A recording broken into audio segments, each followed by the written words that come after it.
Let's see how this humanoid robot handles a classic task like picking cotton.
Hello, welcome back.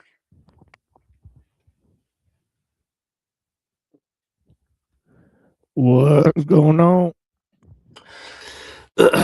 Not much, man. I'm about to open up the computer and upload some stuff, but yeah, we talked about a lot of crazy ass shit, so I'm not sure exactly where to Yeah, start, but yeah, yeah. We about to deduce some shit. about to deduce the shit. All right, what's your favorite? Let's start with this. What's your favorite? Give them the deduce. What's your what's your favorite form of logic, like reduction, deduction, seduction, whatever, all the different ductions, I guess. Probably one that could cancel logic out. Just like, Oh, actually, I got a good one for us to kind of look at really briefly. Actually, you reminded me. Okay, have you ever seen this guy called City Tutoring? um, no. City tutoring. That seems like a very like it seems like it didn't try too hard to name that. Well, I guess he's a city. I guess he's a tutorer, but he's like this, like City slicker. well, he looks like H.P. Lovecraft or something like that, like how I would imagine H.P. Lovecraft to look. Have you ever seen Um, an H.P. Lovecraft picture? I think I have, but it's been a long time. It's pretty funny. Like he looks funny. Like he's got like a V-neck sweater. Like he looks kind of weird. Like he looks like a real nerd. You know, if you look at the guy who wrote Conan the Barbarian and the guy who wrote Lovecraft, they look like real nerds. Well, this guy definitely looks like a real nerd for sure. So maybe I'm onto something here, but he might be the reincarnation of H.P. Lovecraft. So there is that. But he's like this hardcore Christian, I guess you'd say. Um, but he's a very unique hardcore Christian, I would say as well. Let me see if I can bring this up. Let's see here. I'm gonna open up my stuff. Let's see what I got. But yeah, he was making this very interesting argument about his view on Christianity, and I thought it's worth looking at. And I actually don't want to do too much video watching, although we probably will. But I think this is actually worth just watching a few minutes of, just because I think if you've never seen this guy, I'd be interested to get your take on him. Let me just open it up really quick. But yeah, so what do you let's so you said canceling out logic. Or wait, can you say canceling out philosophy or logic? I don't want to misquote you. Yeah, I was being too. I was kind of joking, but yeah, I mean, but yeah, I know I like in math, I like problems where they expose the limitations of math. I would appreciate something similar in logic, right? So right. there's probably a way through logic to get beyond it, and that's what I'm most interested in. That reminds me. Did you? Oh shit! I have my. Okay. Did you see my appearance on Myth Vision? No, not yet. I haven't seen the Caleb Maupin or the Myth Vision. We could review that.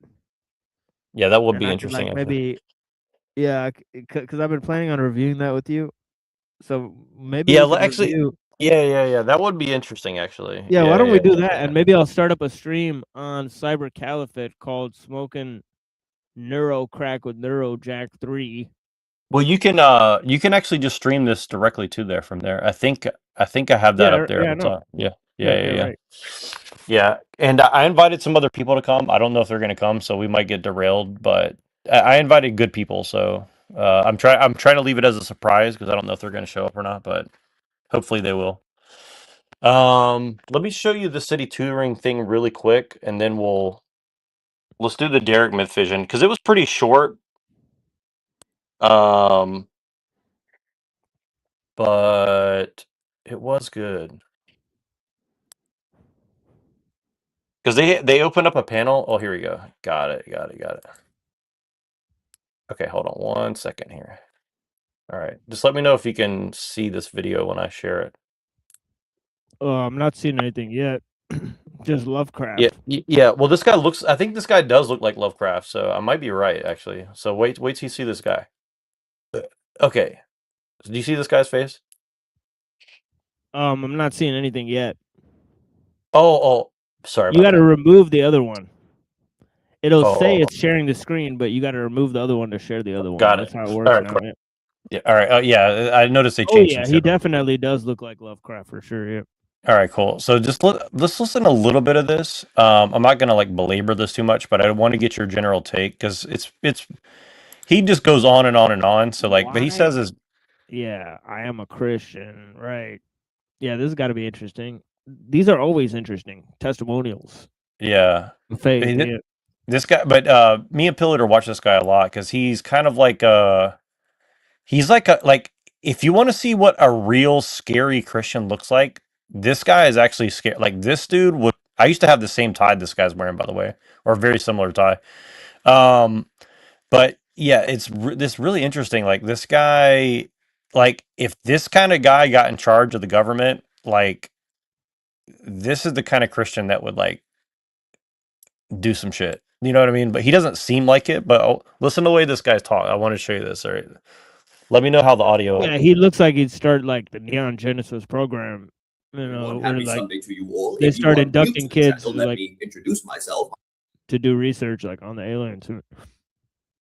It's something like that for sure. My name is Alfred Cromwell, and I am the founder and president of an academy called City Tutoring. And we specialize in pure mathematics, but we also teach many other subjects, including history, political science, religion, logic, and rhetoric, and all of those things. But my particular area of focus is pure mathematics. And if you are new to the channel, every Sunday, time permitting, I try to come up with a moral message to address the questions of the day to our young people.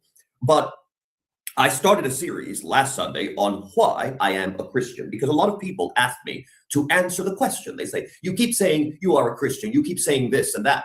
Why do you not justify, why do you not answer the question why you are a Christian? So because I take this very seriously, I didn't want to just do one video saying, oh, I'm a Christian because A, B, and C. That's very infantile. That's ridiculous.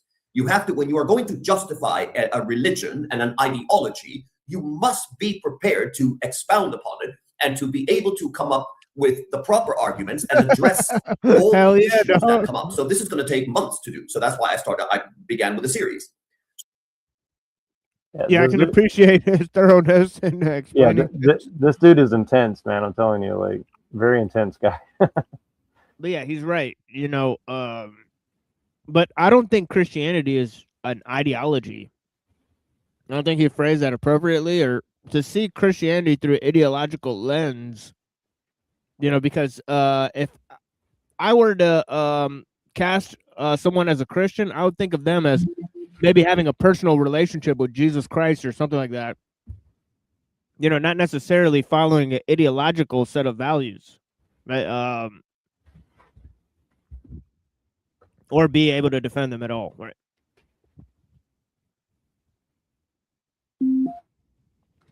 So I think we have to proceed now. If you are interested. Yeah, I think it's just weird how he's saying this is what it means to be a Christian, is to be able to defend an ideology. I don't think that necessarily follows from the experience of most Christians. But yeah. Interested in the topic, you can look at the video from last Sunday. But we can proceed now from the austere region of first principles into that broader and in some respects more commanding domain, the domain of history.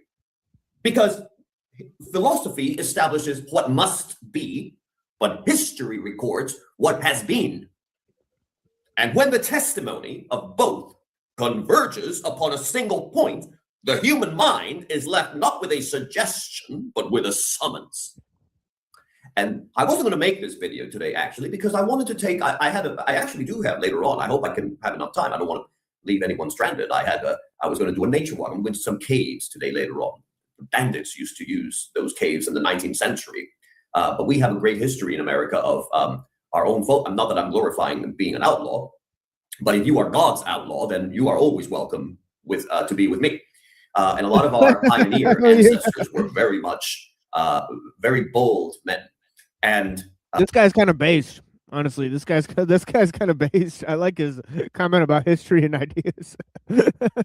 yeah, that's why I like this guy. Is like he's very like I'm telling you, like this dude, like he definitely would if he was born in a different era, like he would be like a nobleman that would like plot on someone and like sneak in. Well, he reminds me of OG Rose. I don't know if you got a chance to look at his stuff. I don't think so. But his stuff is sort of like Christian, I'm sort of like Christianity, first principles, like Gödel's theorem, like and his inflection is very similar to this guy. So interesting, yeah. So guy, I think this guy might be the reincarnation of H.P. Lovecraft. I'm not even joking with you. Like I think he's like a very like this is how I'd imagine that H.P. Lovecraft would have been like in real life. Like I'm not a big.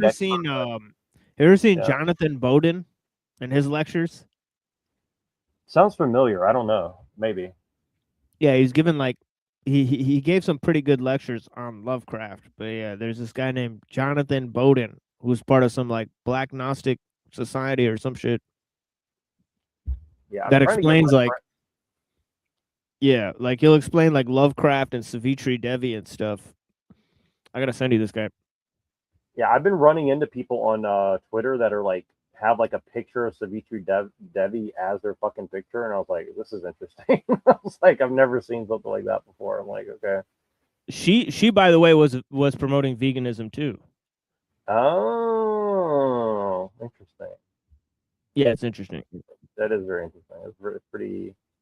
Because she purported to be like a Hindu. I mean, she purported herself to be a Hindu, moving to India to practice Hinduism. But yeah, interesting. Esoteric Hitler Hinduism. All right, let's see. I'm gonna play a little bit more of this, and then we'll go to the myth vision. Well, anyway, so I hope I have enough time to do this. But I'm going to begin, and plus I have church in later on. But I want to begin with a fact that is simple, immense, and I dare say it's going to be inescapable. It's a fact which rests not upon conjecture. You know, those of you who have been watching this channel for a long time, we do not approve of conjecturists. It doesn't depend either upon private persuasion, but upon the unanimous witness of the ages. And it is this, the question, that there has always existed upon the earth a religion which proclaims itself to be not the invention of man, but the revelation of God. Not the product of speculation, but the result of a divine initiative. And it is not a counsel offered, but a law imposed. And this religion meets us at the very cradle of the human race. It accompanies man throughout the long and troubled centuries of his history. You will see it appear under different forms, and yet always with the same essential claim, that God has spoken and that man is bound to hear and to obey. And when we examine, not superficially, but with the seriousness the matter demands, the development of this religion across time, we do not find a chaos of contradictory systems, but actually a remarkable unity unfolding itself through three great and successive phases, distinct indeed in their outward form, and yet precisely and profoundly one in their origin, their substance, and their end. And these three phases are what we designate as the primitive, some of you might say patriarchal religion. Patriarchy is not a bad word on this channel. And those feminists who don't like the word, who use it pejoratively, I laugh at you. The Mosaic religion, and finally we get the Christian religion. But let us, however, restrain ourselves within the bounds of method. We shall not yet affirm, we cannot affirm yet, for the purposes of today's debate, their divine origin. And we cannot anticipate the conclusion toward which we are advancing. We shall describe, I shall observe, we shall analyze, but I will not yet judge. And the first of these phases, the primitive or patriarchal religion, is that religion which God imposed upon the first parents of the human race at the very moment of their existence. It was not a vague sentiment. It was not an intuition of dependence, but it was a religion containing determinate truth revealed that were not discovered, truth which no unaided, I should say, human reason could have attained. Among these were the existence of good and evil spirits, of angels faithful and angels fallen, Satan, for example. And after the catastrophe of the fall, the promise that it was at once mysterious and consoling of a redeemer, a liberator, destined to restore what had been lost. And this religion contained not only dogmas, but precepts, positive obligations imposed upon man, the observance of sacred times, the offering of sacrifice, acts by which man acknowledged both his dependence upon God and his responsibility before a holy and perfect God. And that is why we must speak upon this subject in such a serious manner, because it affects every single question of the day. And this religion was universal. It bound all men without exception. And until the coming of Christ, it sufficed to guide the human race towards its final end. It was preserved, as all such truth must be preserved, by a double means. You have conscience, first of all, in which the natural law is inscribed by the Creator himself, and by tradition. And that is that living transmission by which revealed truths and positive precepts pass from generation to generation. But here we encounter, as always, the instability of human nature. Man does not faithfully preserve what is entrusted to him. By sin, the intellect is darkened. By passion, you have the will is corrupted. By habit, the moral sense is degraded. And the precepts of the natural law are no longer read with clarity. The distinction between good and evil becomes confused. And tradition itself, passing through the frail custody of fallen men, becomes altered, corrupted, disfigured. And thus the primitive religion, though it was divine in its origin, becomes obscured in its transmission. It was then that God, in his providence, intervened, not to abandon his work, but to preserve it. And he chose Abraham and his posterity. And through the patriarchs, there's that word again, he confirmed the earlier revelation. He clarified it. He added new truths and new precepts. Among them, you have the right of circumcision. And thus the primitive religion received its first development. And from this moment, it bears with equal propriety you get the name patriarchal. And yet man, as history relentlessly attests, continued to deviate. And God, in his infinite mercy, resolved once more to act, to guide more firmly, to instruct more clearly.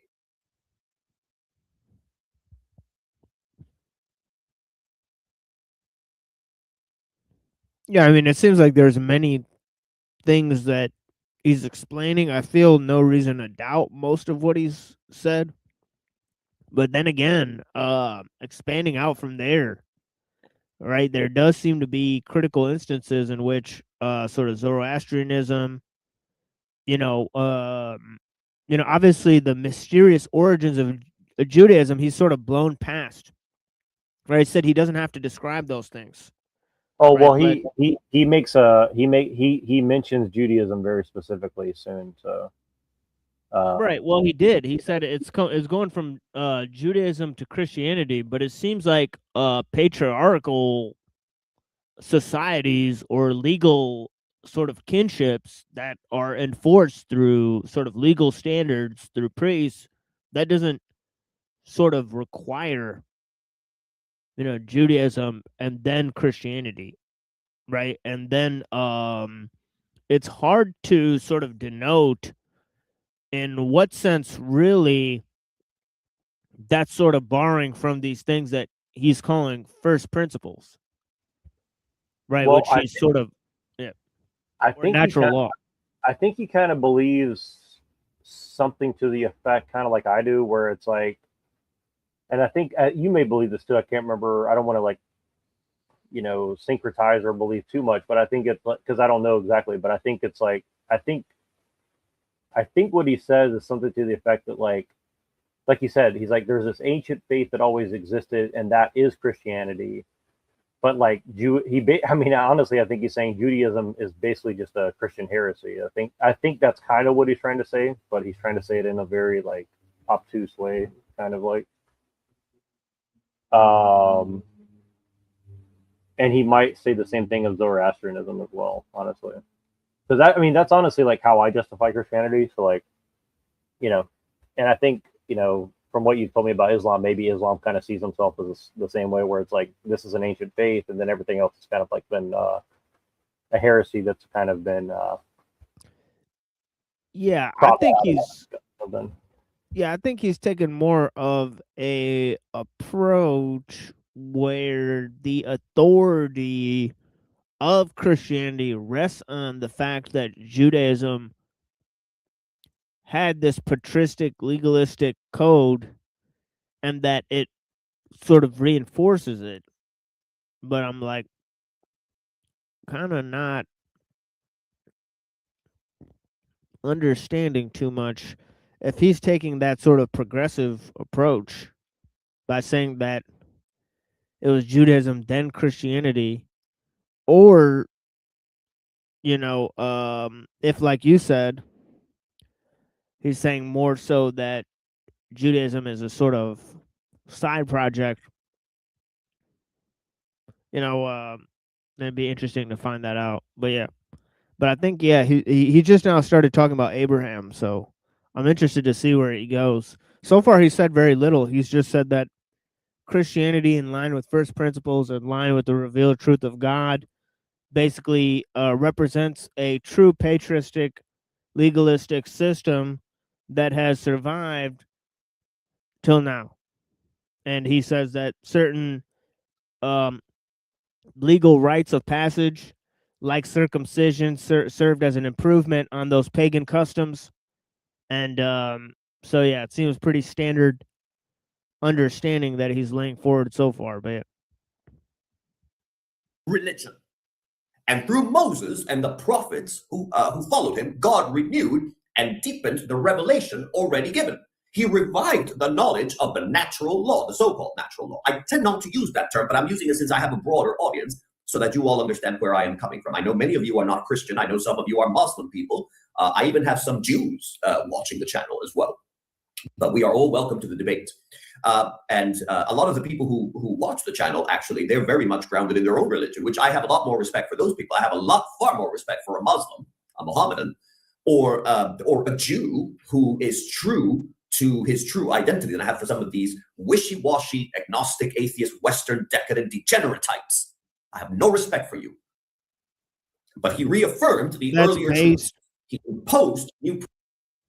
Yeah, that's basically based because as much as those people think that those sort of experiences into like looking into drugs or hanging out at parties or dabbling in the occult, that those things open them up to new vistas of understanding, it usually dulls them. It usually seems like they've been darkened, and it seems like there's a sort of vistas they can't go down because they engaged in those things. Instead, it doesn't seem like it opened them up.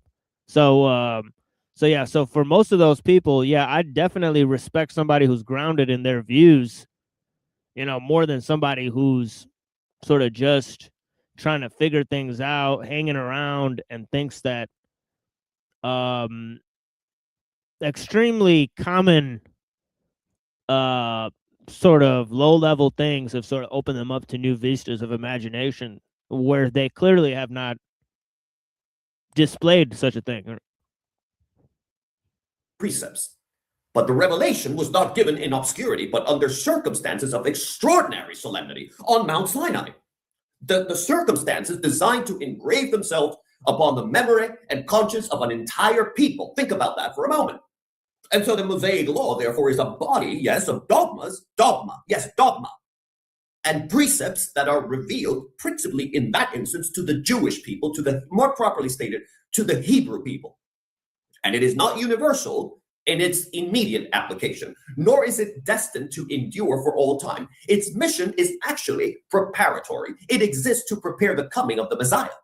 And for this reason, it is not brought to its final perfection. That perfection actually is reserved for the religion which the Messiah himself will establish, the Christian religion. And when the appointed time had come, when the long expectation of centuries had reached its fulfillment, the Redeemer appeared. And with him, the third and final phase, the Christian religion. And this religion that was given, obviously, by Christ himself, that is why it is called the Christian religion, contains all that preceded it, the truths of the natural law, the revelations of earlier ages, but it contains them in a manner incomparably clearer, more certain, more perfect. It presents not only truth and precepts, but also the supernatural aids that are necessary for their fulfillment. It abrogates the Mosaic law in all that was particular to the Jews, to the Jewish race of people, and it becomes the religion of all men for all time. That's why I've always said, I've always told the Jews, and if you're a Jew and you're watching, I'm going to tell you this, the Christians, we are a better version of you. We are an improved version of you. Our ancestors knew that. Our Christian ancestors knew that very well. That's why you were shunned in many cases, because you didn't, you rejected the perfection of the faith that was through Jesus Christ. And it will receive no further development after Christ. It is definitive. And thus we arrive at a conclusion of the highest importance. The three religions, primitive, the Mosaic, and the Christian, they are not three separate inventions, but they are actually one and the same religion. See, there you go. Centuries. They have the same author, the same same fundamental means. They all rest upon a redeemer, and the moral law is common to them. I think he's going too far with that. Revealed progressively are present from the beginning, at least in the germination of the principles. Yeah, that seems like because see, now he's saying that that Christians are better Jews, even though not pointing out the fact that Judaism was corrupted. Right. And then also not really pointing out the fact that paganism is not a true reflection of Christianity. Right. If he's going to say that the primitive religion and Judaism are in line with each other. Right. Which kind of seems like it's not true. Right. Because wasn't the true religion taught to Adam?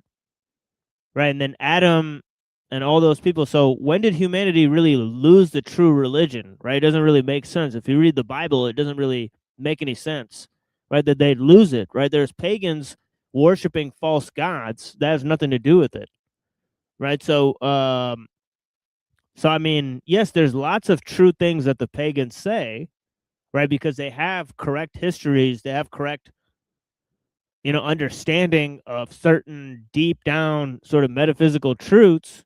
Right, but that doesn't actually mean that they possess a continuity of a revelation from God. Right, they have nothing of the sort.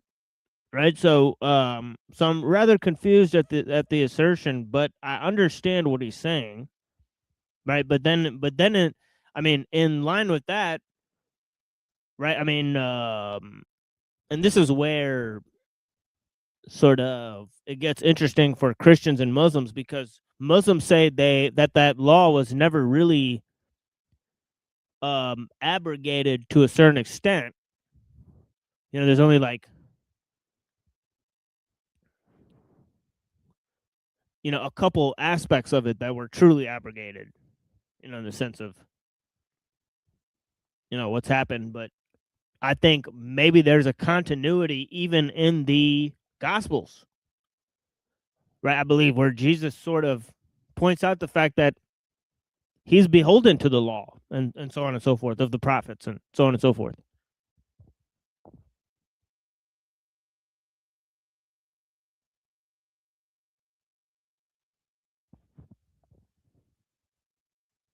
Yeah. And I know how that sounds. It sounds like I'm being anti-pagan and pro-Jewish, but I'm not doing anything of the sort, right? Because as I reiterate, he failed to mention how the Jews were also corrupted, right? Right, exactly. Yeah, I get you. But that's why I wanted to show this to you, because maybe you're catching things I didn't really catch on to. So that's kind of why I kind of want to see your take, so I can kind of comprehend where he's coming from exactly, because he says some things at in the middle of this video that are kind of like threw me off. And so it is one religion, advancing, unfolding, reaching its perfection. And now the question presses itself upon us with irresistible force. Is this religion truly divine? Did God reveal it? Did he impose it upon man? And so this is the question that we are to examine. But before we undertake that demonstration, it is necessary, we must remove certain obstacles, objections, which in our age particularly present themselves with great confidence, though not always, hardly ever, with equal substance. And there are 3 preliminary questions which must be addressed. What is the role of reason in matters of faith? The nature of the mysteries contained in religion, and the third thing, the means by which reason itself can establish the fact of a divine revelation. So let us begin with the first. We have to begin with the first. There exists in our time, we have a doctrine today. It is a doctrine. They claim it is not, but there is no neutrality ever. But it's loud, it's confident, and it's profoundly mistaken. And it goes by the name of rationalism, even though the nowadays, I know that there was a time when there was a very serious rationalist movement, but I'm talking about the people who claim to be atheistic today, the people who claim to be logical, they are anything but. And they assert that revelation, faith is defined in this instance, faith in a divine authority either annihilates reason or renders it useless. And nothing could be more utterly false. The church, with a clarity and firmness which leave nothing to be desired, has addressed this very question. You see, there exist 2 orders of knowledge that are distinct both in their principle and in their object. In their principle, because in one we know by natural reason, and in the other by divine faith. In their object, because there are truths accessible to reason, and others, mysteries hidden in God, which can only be known if they are revealed. But, and here is the point which rationalism persistently refuses to accept or to understand, I'm not sure which of them, but faith is above, though faith is above reason, there can never be any real disagreement between them. For the same God who reveals is the God who has given us reason. And God cannot and does not contradict himself. Truth cannot oppose truth. And it's more than this. Faith and reason do not merely coexist, they assist one another. Reason prepares the way for faith. It demonstrates its foundations. It examines its credentials. And the faith, in turn, elevates reason, protects it from error, and enriches it with truth which it could never have discovered on its own. And so far from suppressing reason, revelation perfects it. And Scripture itself confirms this doctrine. Far from demanding blind credulity, it warns us against it. Do you not see what the Bible says? It says, he that is hasty to give credit is light of heart. Believe not every spirit, but try these spirits. Prove all things. Hold fast to that which is good. And again, we are commanded to be ready to give a reason for the hope that is in us. You know, it's funny because a lot of these people, a lot of these clowns, these anti-Christian clowns, they're the most gullible people I know. Yeah, like he's got the formula correct, because revelation is above faith and faith is above reason, technically speaking, right? Because it would seem like there's nothing in faith to cancel out revelation. There's nothing in reason to cancel out faith, right? Yet, as he said,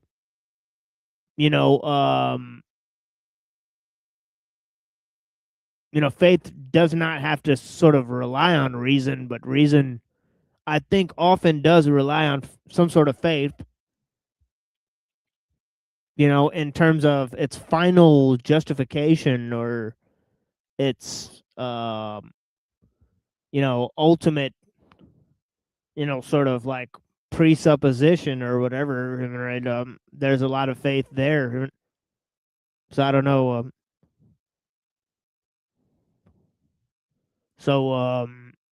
Yeah. Yeah. And I know Well, that's how that sounds to an empiricist, right? Because they're saying, why would I need those things? You don't, but it does make life richer, right?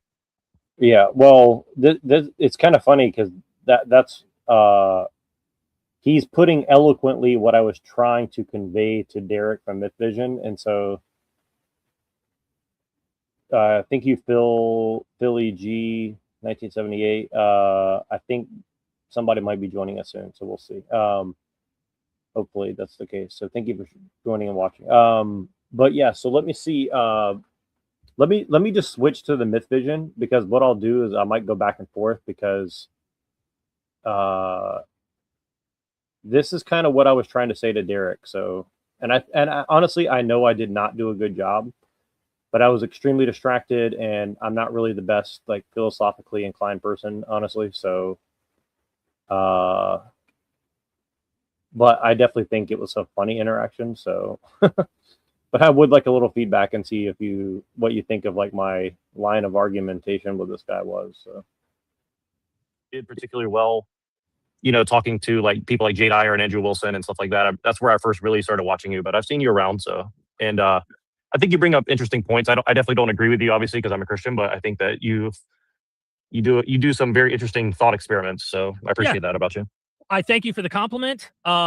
It's interesting. I guess it's whoever you ask, on what they think about how that engagement with. I self-confessedly am not an ortho bro.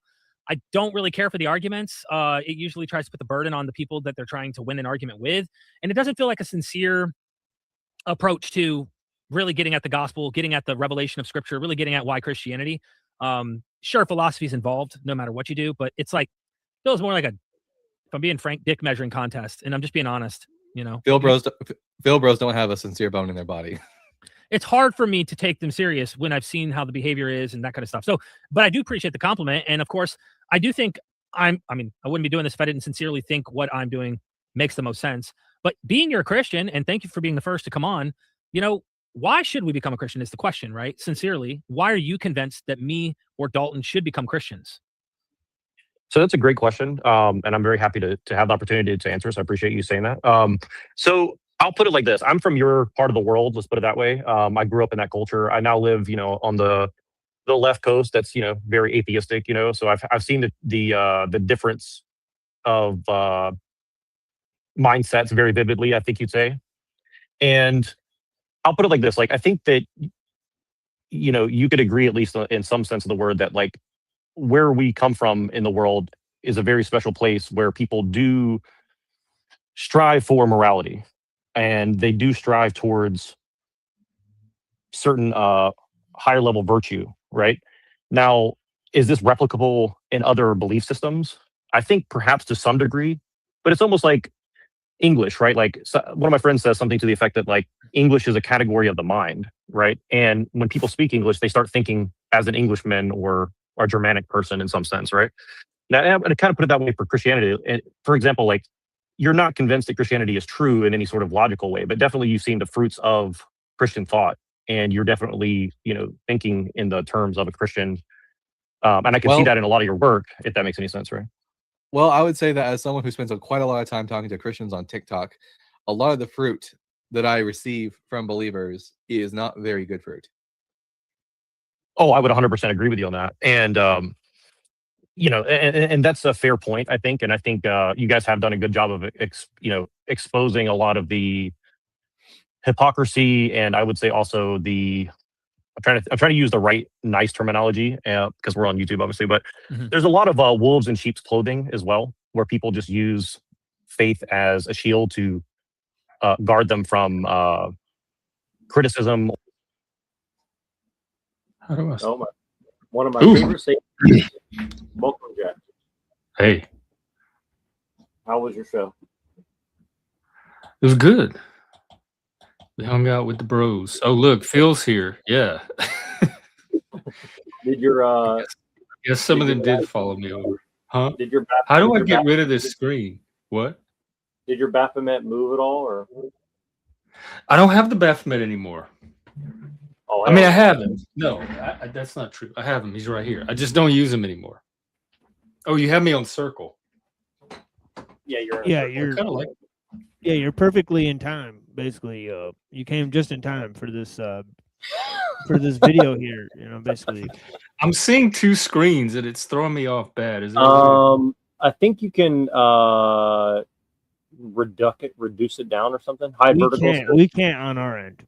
Let me hide it. only on his end. Is that Okay. better? Is it better now? No, it's still there, but I'll live with it.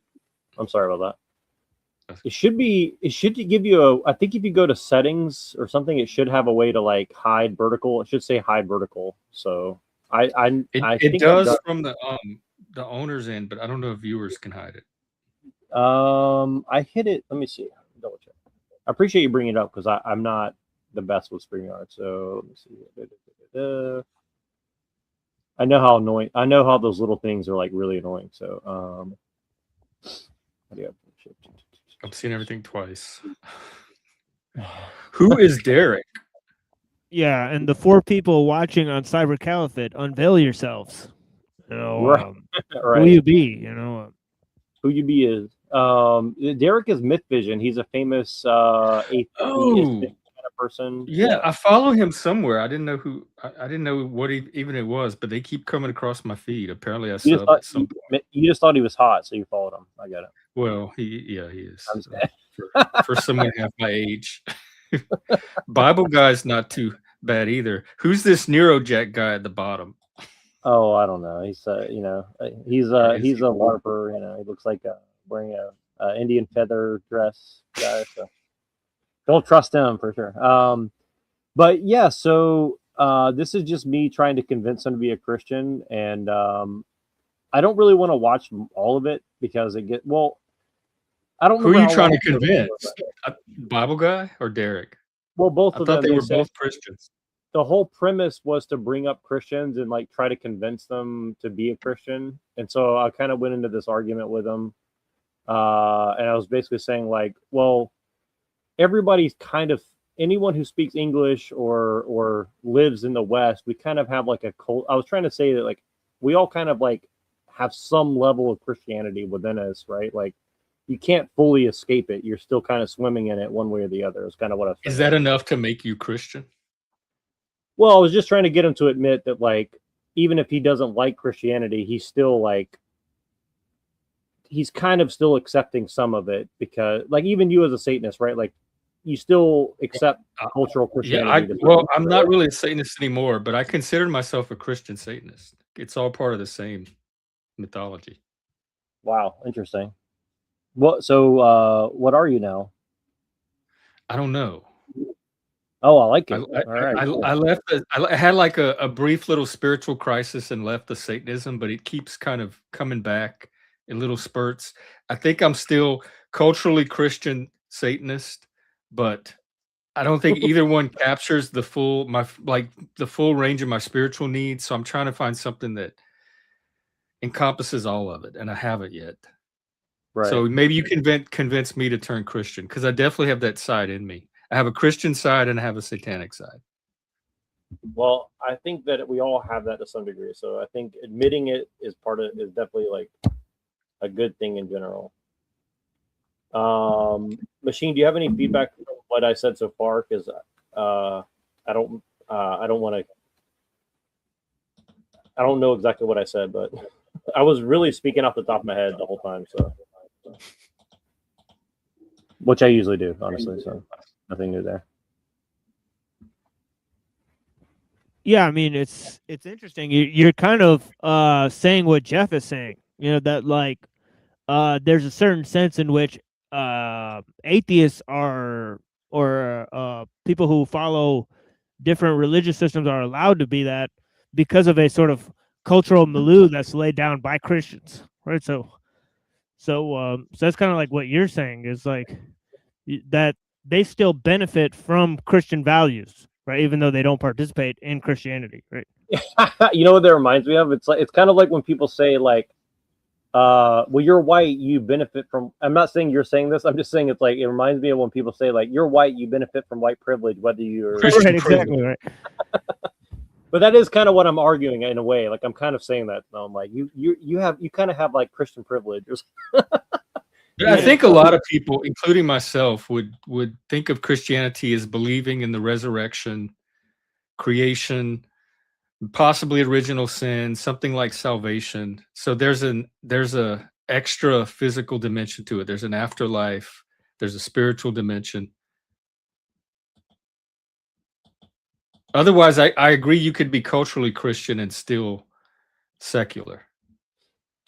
Right. But I think true Christians would expect something more, like subscribing to some kind of belief beyond just this world. But I guess what you could say is like, would you say that some people, maybe even including yourself, like they kind of say, well, I like certain aspects of like Christian culture or Christian beliefs, so I'll just kind of cherry pick, like I like this stuff, but I don't really want to believe in like the fantastical side of it. Would you say something like that? Yeah, I'd say any of that's possible, but would other people accept that as being real Christian, true Christian? Well, that's It's kind of like what one of the cornerstones of Christianity that I'm aware of is a belief that Christ died for your sins, or that he's a personal savior. So to me, that goes beyond just ethical Christianity or cultural Christianity. It's a metaphysical commitment. Right. I see. Well, I think I do try to argue the metaphysical side with them. I can't remember exactly what I said, but let's see. I try to move pretty quick, so let's see how quick I got there. Or All right. Being judged or something like that. I think that that is a major problem, right? But I would still argue that like on some level, especially if you look at something like Orthodox Christianity, the actual belief structure itself, not necessarily the version of it that we're seeing online. That it is kind of like the standard of morality that's kind of existed in Western civilization for a long period of time. Now, has it been abused from the beginning till now? Absolutely. If that makes any sense. If I may just let me make sure I'm not hearing any background noise here. If I may just chime in here just to say, like, one of the things I've done with my deconstructing, I would just say my heightening of my skepticism and why the threshold for believing in Christianity has gone up is, I don't know if you've been paying attention. There's a debate happening right now between Matt Dillahunty, Alex O'Connor, and another philosopher over are claims equal to evidence. And like, this is a philosophical debate that's going on between these guys, and one side thinks they're right, the other side thinks they're right. And is testimony, enough for evidence? Is testimony evidence? And what kind of evidence is it? All these kinds of things. And when you bring a claim, and they're going through this, for example, the guy goes, "Hey, I bought a soccer ball at the store." If you know your friend's into soccer, that testimony will heighten the evidence claim and make you probably 90 to 95%. You wouldn't probably doubt your friend bought a soccer ball at the store. It's not like a belief to accept, but also it makes sense. He's into soccer, that kind of stuff. So it can be used as evidence. And so we hear testimony. We have written literature that is saying to do good things according to the philosophy of the New Testament, claims of resurrection, and these things. What happened to me, and I'm taking the long way to get around to pointing out what I mean by morality, is much of the ethics we find in the New Testament are inspired directly from the philosophies in the pagan world that existed by the philosophers such as the Stoics, the Platonists, Epicureans even. I mean, there were Cynics. A lot of scholars have identified Cynic philosophy in Jesus' words. And so what I'm getting at is like, yes, Christianity ended up dominating the world. No doubt. Islam might be next. It proves nothing of the validity, and you're not making that argument that, it is. I'm just making the point that if the ethics of, let's say, Islam had fruition, and then eventually, let's say, Islam tamed itself from its more radical aspects, we started seeing some positive things. Eventually, they abolished some horrific ideas or whatever. And then all along, the apologists in the Islamic realm just say, all along, these were the truths. It just took a long time for Muslims to finally come around and see them and things like that. And yes, they made a lot of change in large portions of the world. The morality claim to me is just like, there are plenty of societies that thrive quite well.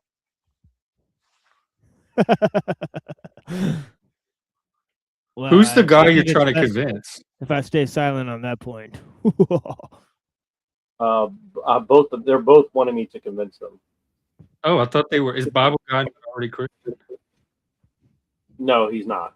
Neither of them are Christian. They're Christian. They're skeptical about Christianity. They believe they most likely believe that Christianity is based on myths similar to the pagan myths, right? That was then right, but usually it takes like radical sort of skeptic to put it in that line of historical claims, because see, Jesus is seen as a historical person, and many of Jesus's cohorts are seen as historical people, like Paul, right? Like, for example, Paul and Jesus give us lots of historical information about Galilee, and all of those places that are mentioned, right, within those Judea and Galilee, and all those all these places, right?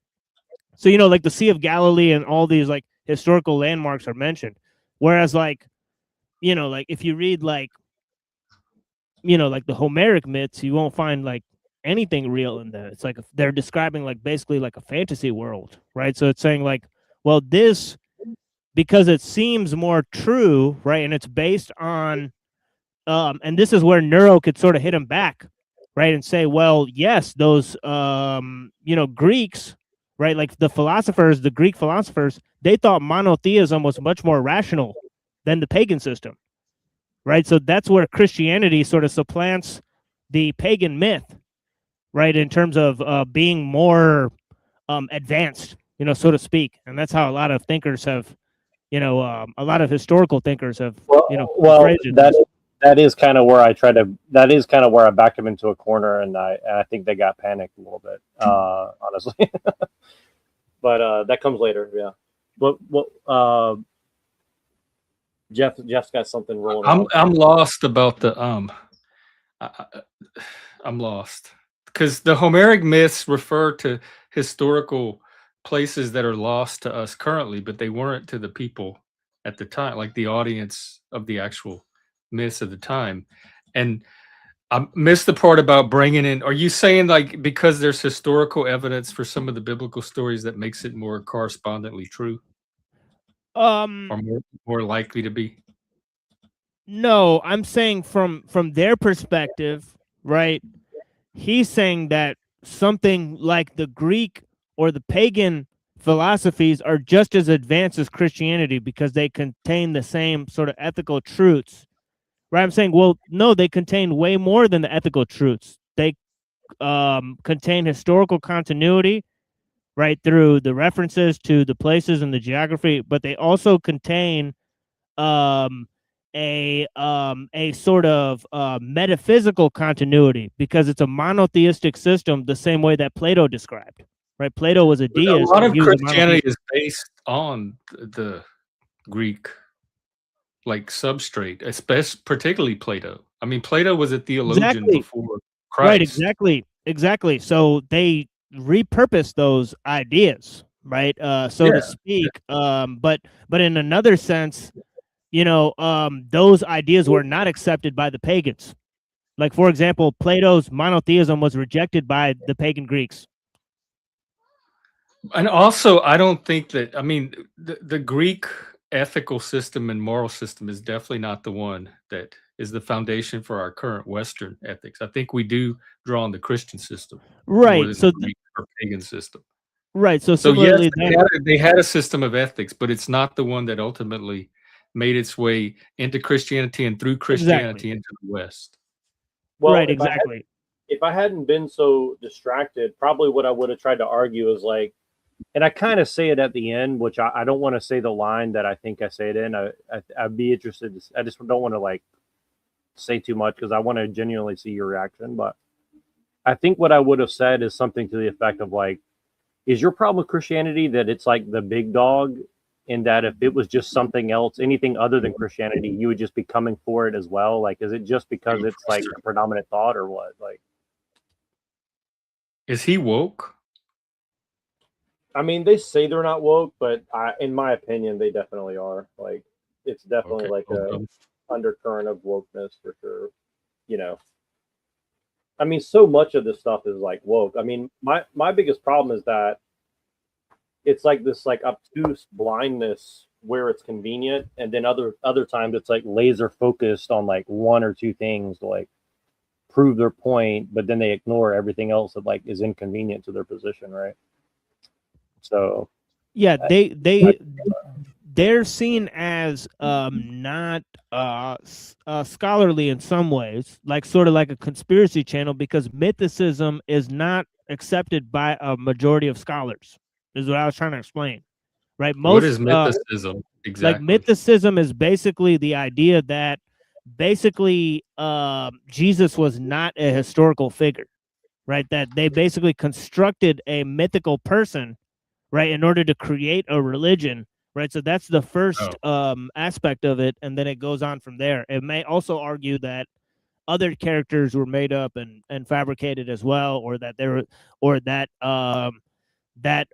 maybe Christianity itself is not a religion on its own, but it was sort of hijacked by either pagan religions or Jewish midrash, right? So it was either a combination of Jewish midrash and pagan myths that then got combined, right? So this idea is usually, you know, denied. Well, obviously it's denied by Christians, right? But it's denied by atheistic scholarship in general, right? Who claim that there's a direct genealogy of Christianity from Judaism, right? And henceforth, there's no influence from the pagan. So that is what a lot of them come to conclude. Even though that seems, it seems. Christianity was never just one thing. It was in the process of development that eventually settled into certain historical forms that even today are diverse. They're not even identical. And I would be cautious about ruling out any type of influence in that age. Yeah. Because everything was being influenced by everything else.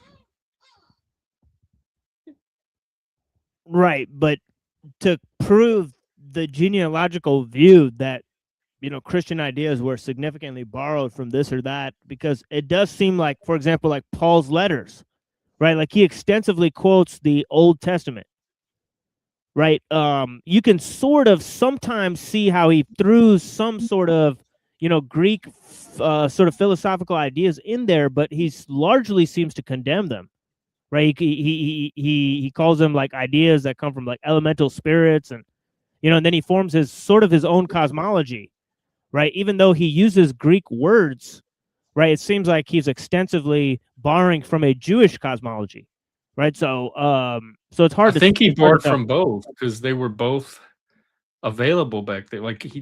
I think because that's like kind of post-Hellenism, and there were so many currents to draw from back then. Everybody was taking a little bit from everywhere. Right. I mean, I did significant research on Paul and how much he was influenced by Greek civilization, and I found pretty much very little. Right. So I mean, he wrote in Greek, didn't he? Right. He wrote in Greek. He was schooled in Tarsus, which is kind of like Athens. Right. It had like similar setup to Athens, to where like they had like really advanced schools, right, where they'd teach you like rhetoric and like philosophy and stuff. But so it could be that Paul was really, really raised, and then there's no significant historical proof that he was actually taught under Gamaliel, right? Well, Jewish historians seem to deny this, right? They say there's no significant proof that Paul was studied under the Jewish law, because this is claimed, because he claims that he studied under the Jewish law. Right. So, but then he provides several of his proofs from the Old Testament. Right. So I mean, I would definitely jump on this issue, but I've not found more on it.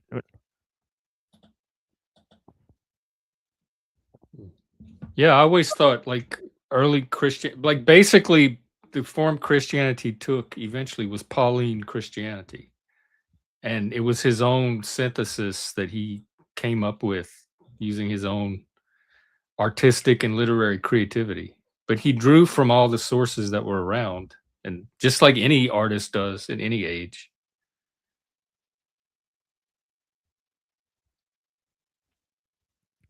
Machine, what was the thing that he said that you didn't want to respond to? I didn't quite catch what he was saying. What do you mean? What Derek was saying, you said you'll hold your tongue on what he was saying there. I think you guys might have just talked about no, he was saying that basically Islam could take over and then apply the same ideology, and they could take a retroactive approach, just as Christians have done, and said, well, all of these historical ideas were leading up to us. Right. So that was the argument that he was making, and But I was curious to know ironic- you and Jeff's response to that. Yeah, well, but what's ironic is like, isn't his own worldview kind of doing that too? Where it's like they get like secularism out of Christianity, then turn around and say, well, this was a necessary step to get here, but now that we're here, fuck all that. I mean, you know what I mean? Like, isn't that kind of what he's done? Isn't that kind of? I should have turned that on him too, maybe. But do you think that would have been a good argument, or? Is he a secularist? I mean, basically, Pretty much. Oh, I really thought he was Christian from all his posts that I see. Well, from he tries to like secularism is post-Christian. Even if it's secular, it's a post-Christian secularism. Yeah, I think it is something like that. So he's kind of, but that's the thing is like he's trying to have his cake and eat it too. That's kind of why I took this approach, because like I do think he scares the fuck out of like Jay Dyer. Like I think Jay Dyer's scared as fuck of him, to be honest with you. Like I haven't thought about him in years. I forgot all about him. Well, Wilson said this in basically to Mark Reed, he said this, right? He basically said it to Not So Erudite, right? He's claimed that basically Christianity is responsible for Western progress, right? So essentially, all of the atheistic ideas, even liberalism, has to pay its respect to Christian ideology, right? So on and so forth, right? I mean, individuals are responsible for progress, and they can be found in all different denominations and worldviews. Like that's too abstract to say an ideology is responsible for progress. And not every person that's contributed to progress were Christian, but they, like, if they're from the West is highly Christian inflected. I don't know what his point. I think he's trying to claim more he's like trying to clout ride off of our Western geniuses and try to claim more for Christianity than I think. He'd have to give specifics. That's too broad of a statement. He'd have to show how. How is Christianity as a belief system responsible for our progress and solely responsible for our progress? It definitely tries to dismiss that there was like a lot of occultist beliefs that were involved in what he calls Christianity, right? So that's kind of where I go to, and I've noticed like if you start going down that road, like people will flip the fucking table over on you, and they just won't engage, and they'll just call you like a conspiracy theorist, or they'll find some reason not to engage with that line of thought. Then they're not there to discuss ideas, because it's not. Anybody can engage with an idea or a claim or a belief.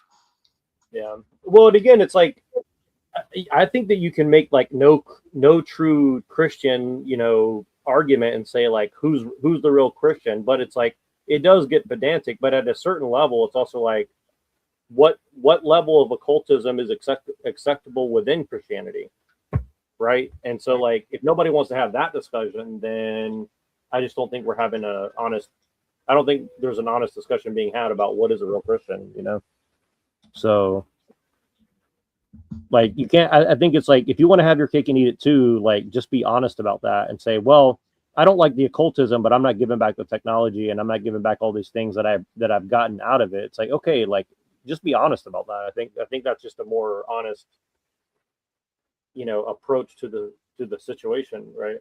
In my opinion. So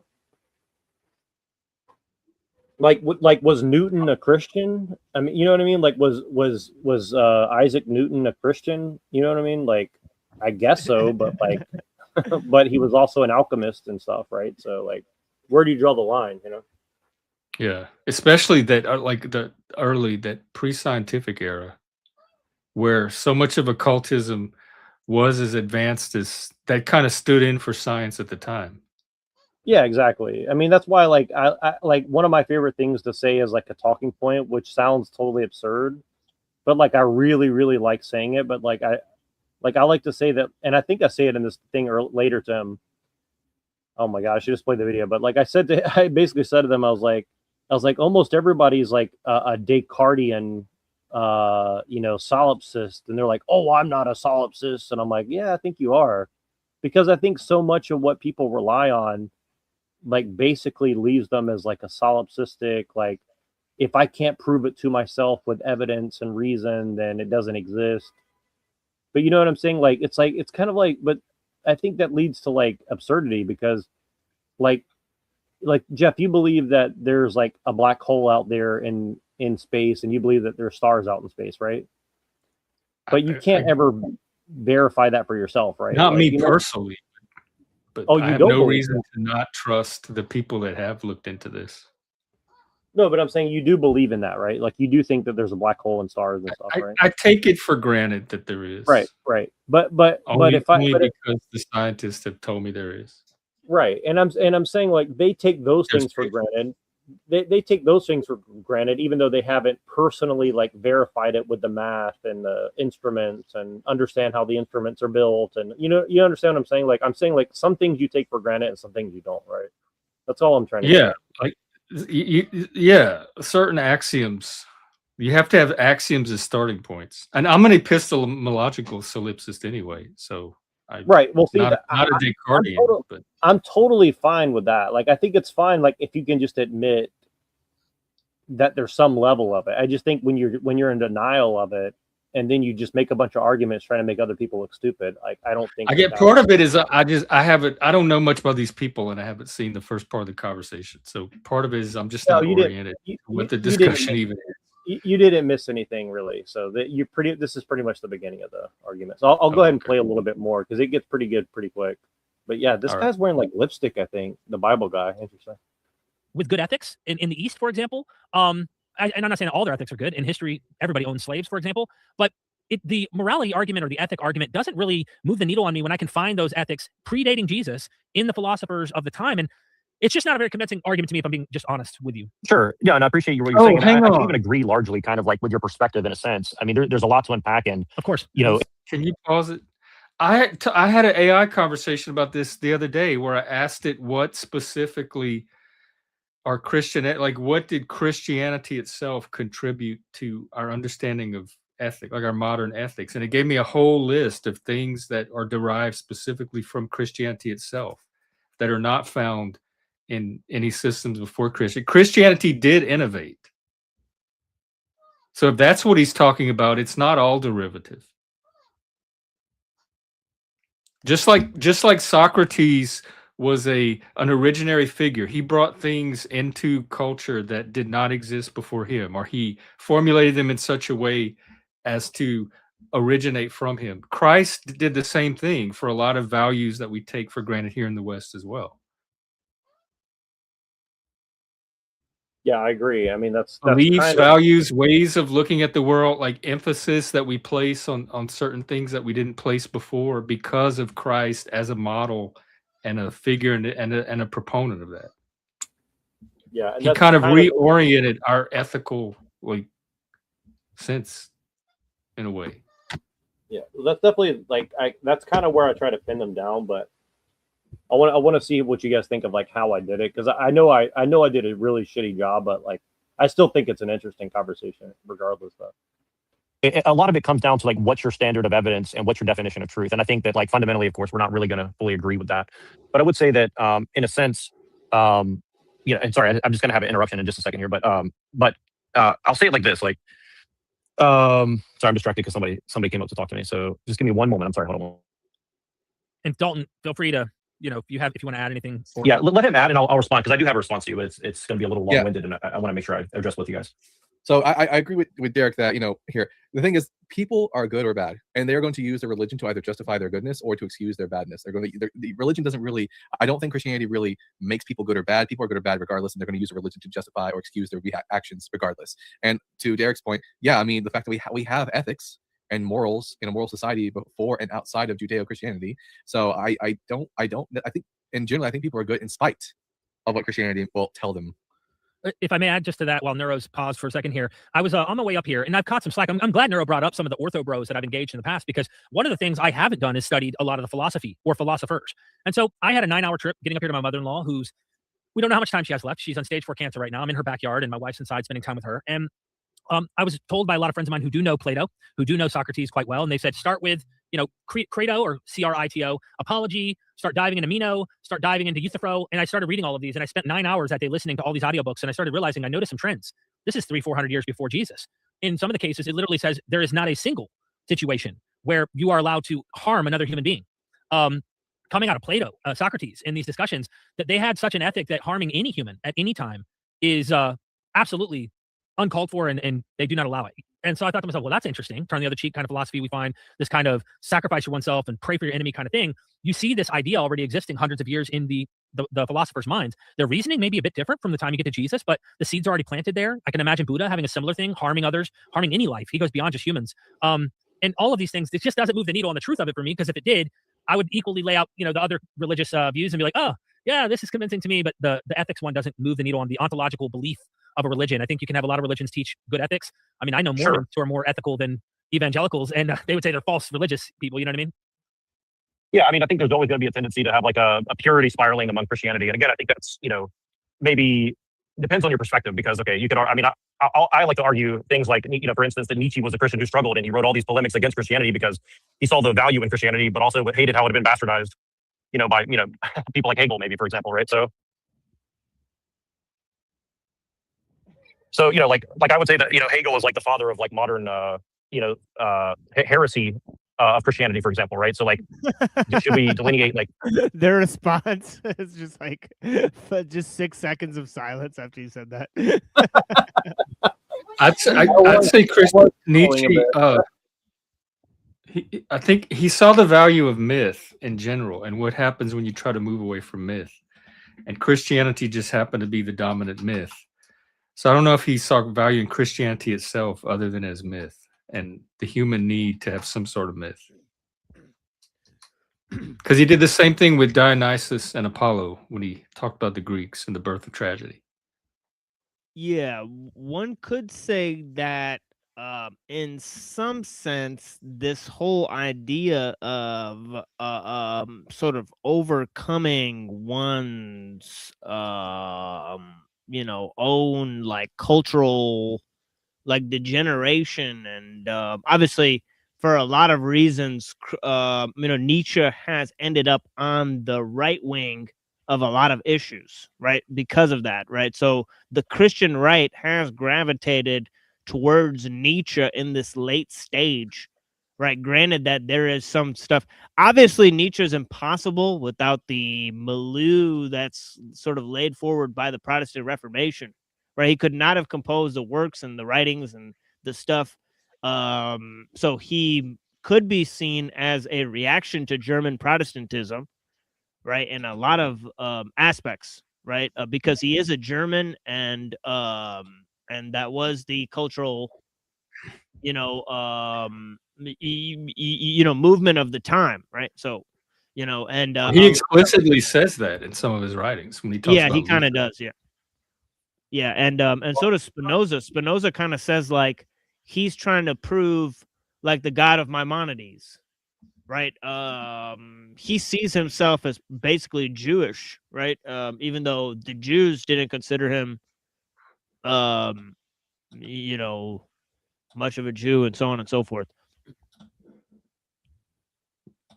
Well, I was definitely baiting with the Hegel and Nietzsche, but they didn't take the bait, so I had to switch tactics after this. But they didn't really bite, unfortunately. But what do you think about that argument, though? Like, well, I back him up on Plato, though. Like I do kind of back him up on that. So, but what do you think about me like baiting with like Nietzsche and Hegel? Because like I was really expecting them to say something, but they didn't really say anything. I think, if I remember correctly. I don't know. Bible Boy's not been talking much at all. Yeah, Hegel definitely expresses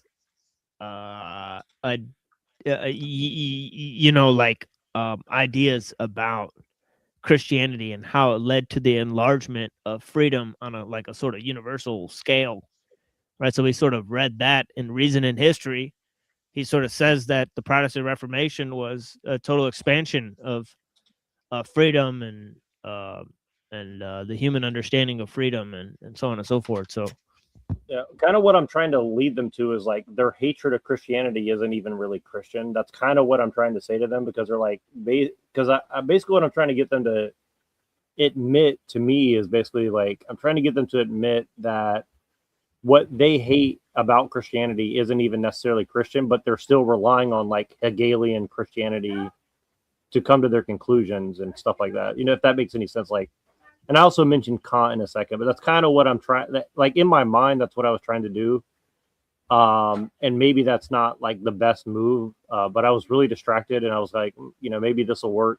Cause like I really was trying to engage with them and see like where they're getting their ideas from. Right. But yeah, because like Hegel pretty much thought like Christianity is included within the world spirit that's like gonna lead to like things like Protestant Reformation and also the French Revolution.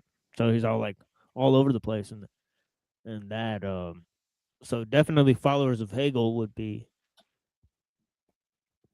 you know, proponents of that.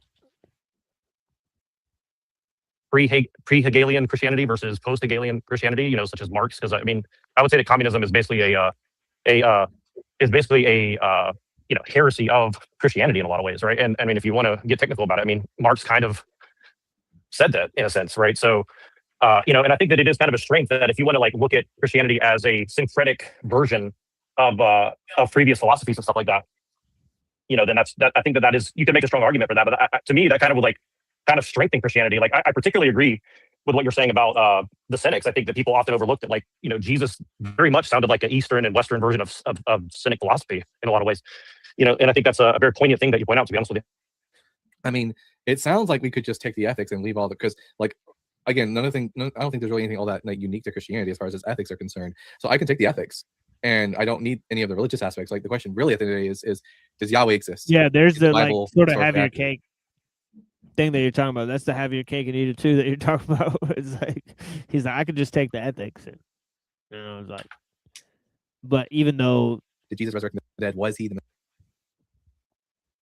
yeah, no, just gonna say, even though it's kind of like one that led to the other, you could pretty much argue.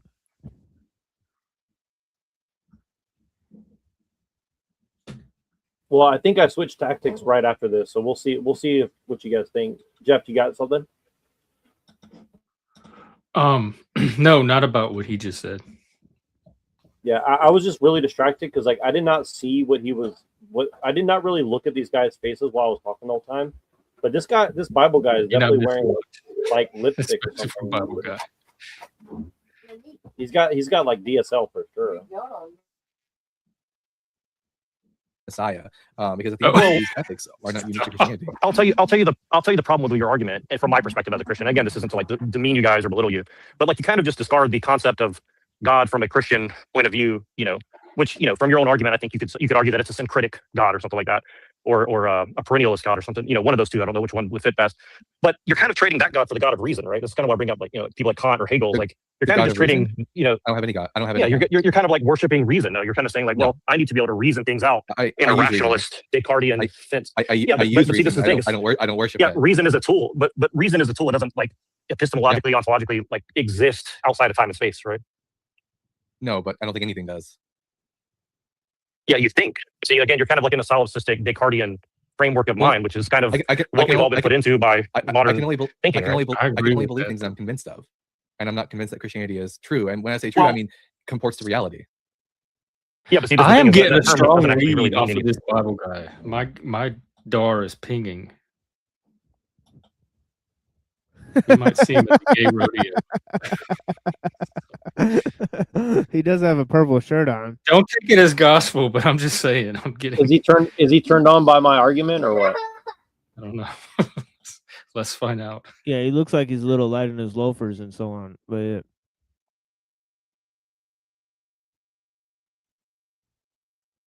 Thing at the end of the day, you know. And again, I'm not saying this to like belittle your position, but I think that you're making a distinction between you're not really. I just caught what I did. Hold on, let me back up 10 seconds. It's actually really funny to me. All right, hold on. Let me back up like 5 seconds. Yeah, but see, this the thing is that term doesn't actually really mean anything at the end of the day. And again, I'm not saying this to like belittle your position, but I think that Which term? you're making a distinction between, you're not really making a distinction between belief and faith, right? Like there's a difference. Like faith doesn't require belief necessarily. I don't think, Faith is a type of belief. Like you can live it. I don't think so. It's belief without. I think it's super. That's a very particular and peculiar definition. I kind of reject that, right?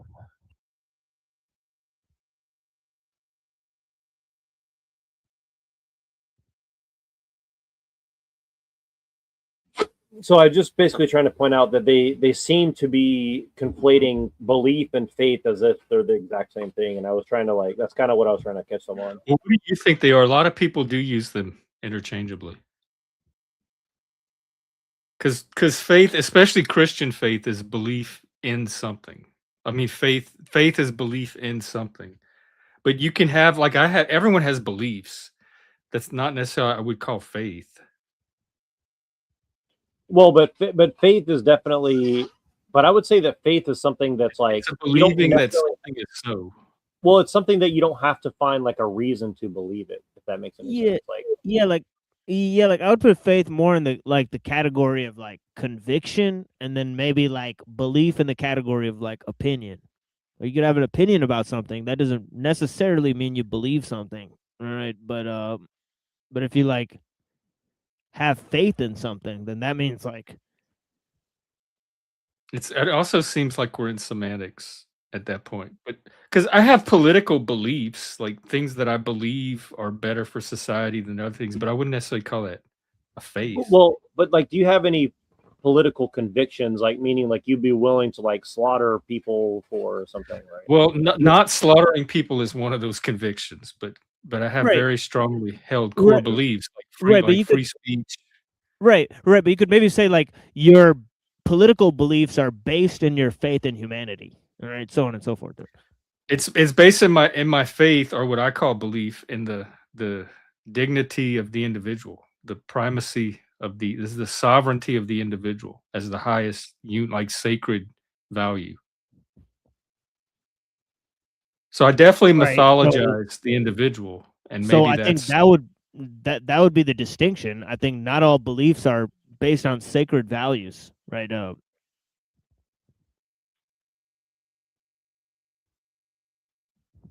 Or could maybe so, but maybe they ensue from beliefs ensue from faith, or they're downstream from what our deeply held values are. But then I have scientific beliefs like black holes. Like I haven't personally verified if there's a black hole, but I believe that they're out there because that's what the smart people say makes sense. But that wouldn't necessarily be like a sacred. No. That's what I mean. Say. Other than like human reason itself could be seen as a sacred value. Oh yeah, because it's part of like the mythical structure of like, because like there are certain myths of our civilization.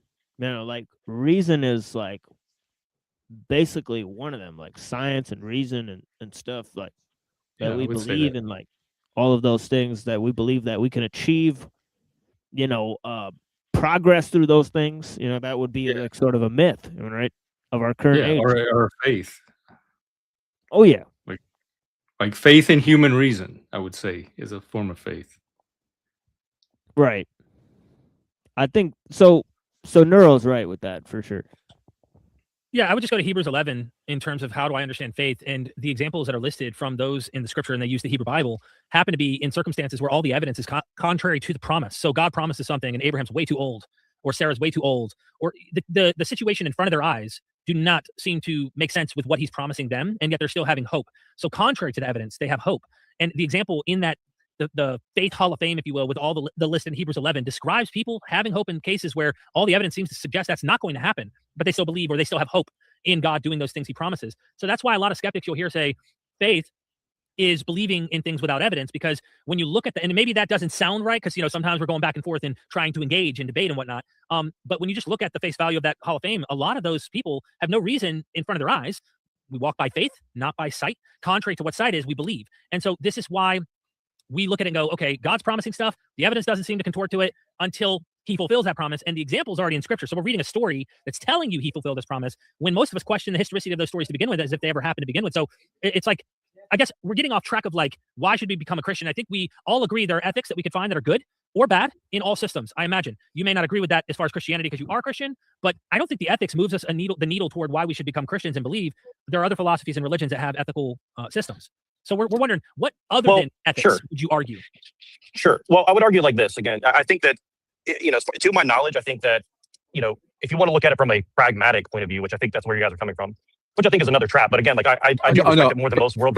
For me, it's not pragmatism. It's just simply like I don't necessarily care about if a religion works or it functions in society. I want to know whether or not the religion is factually true, if it comports to reality. Like I could. Yeah, but you're putting a value on truth that ultimately you're still kind of arguing that. Yeah, but you're still kind of arguing that it has some sort of practical or intrinsic value. Exactly right. So it's still a subjective value that you're kind of like imprinting upon. Yeah, so I can have ethics and morals without Christianity. At the end of the day, though, if I want to become a Christian, I need to be convinced that Christianity is true, and the way to do that is by providing. You could really go either way. I don't want to make a final ruling. Right. Yeah. Sorry. Go ahead. I understand what he's saying about needing to be convinced, because that's part of what holds me back too. Yeah, but I'm not going to believe in something that doesn't make sense, and people rising from the dead just does not make sense to me. But you could still say like, because he's saying like, he's saying like, if you don't accept it as true because you can't know it to be true, right, then you shouldn't use it for ethics. But that doesn't necessarily follow, right? It doesn't. It's two different categories, I think, that he's conflating. Well, but he's also saying that like he has a subjective ethics that he wants to like apply to people, but that's kind of what I was trying to we all do. I mean, everybody's ethics is personal, right? To them. Well, yeah, ethics is somewhat. I mean, you could argue is like subjective, but I mean, again, it's kind of but like just because that you don't believe Christianity is correspondently true does not mean that can't be a source or influence on your ethics, or where your ethics are derived from. Right. If that's what he's saying. Well, and that's kind of how I started off the conversation, is saying like you're still comparing everything to Christianity, whether you believe in it or not, which is kind of interesting. You know what I mean? That's kind of what I was trying to say. Is like it's kind of interesting that you reject it, but you're still comparing everything to it, right? So, and then I would then venture to say basically that the claims in either Christianity or total atheism are so finalistic that you can't prove anything either way, right? Like the total putting the total burden of proof on yourself is pretty ridiculous, right? But yeah. Well, that's actually kind of where I take the argument. That's actually pretty much what I say. Well, let me continue for a second. Not just its usefulness, right? But so again, I'll just make a few brief points just to leave you with some thought experiments from my angle, because I think that's kind of what you guys are that's kind of one of you guys' strengths. So I'll put it like this.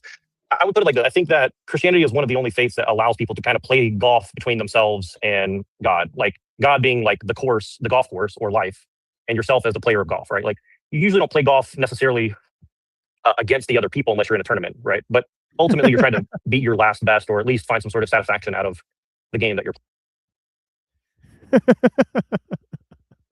playing. Golfing with God.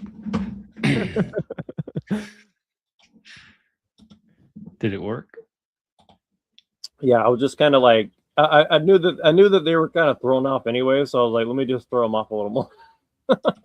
Right, and I think that's kind of the perspective that Christianity brings to the world. I don't know that another faith does that. For example, I don't quite understand the analogy, but if you're making the claim that Christianity allows for one to have like a personal connection with the deity, I don't think that's unique to Christianity. I mean, I certainly do think it is, but let me explain briefly. I can get that in Judaism. Well, not a personal connection. It's almost even an American modification of Christianity, because it's not even European Christianity. The like a personal relationship with you and Jesus Christ that you share alone between the two of you is not even found in traditional European Christianity.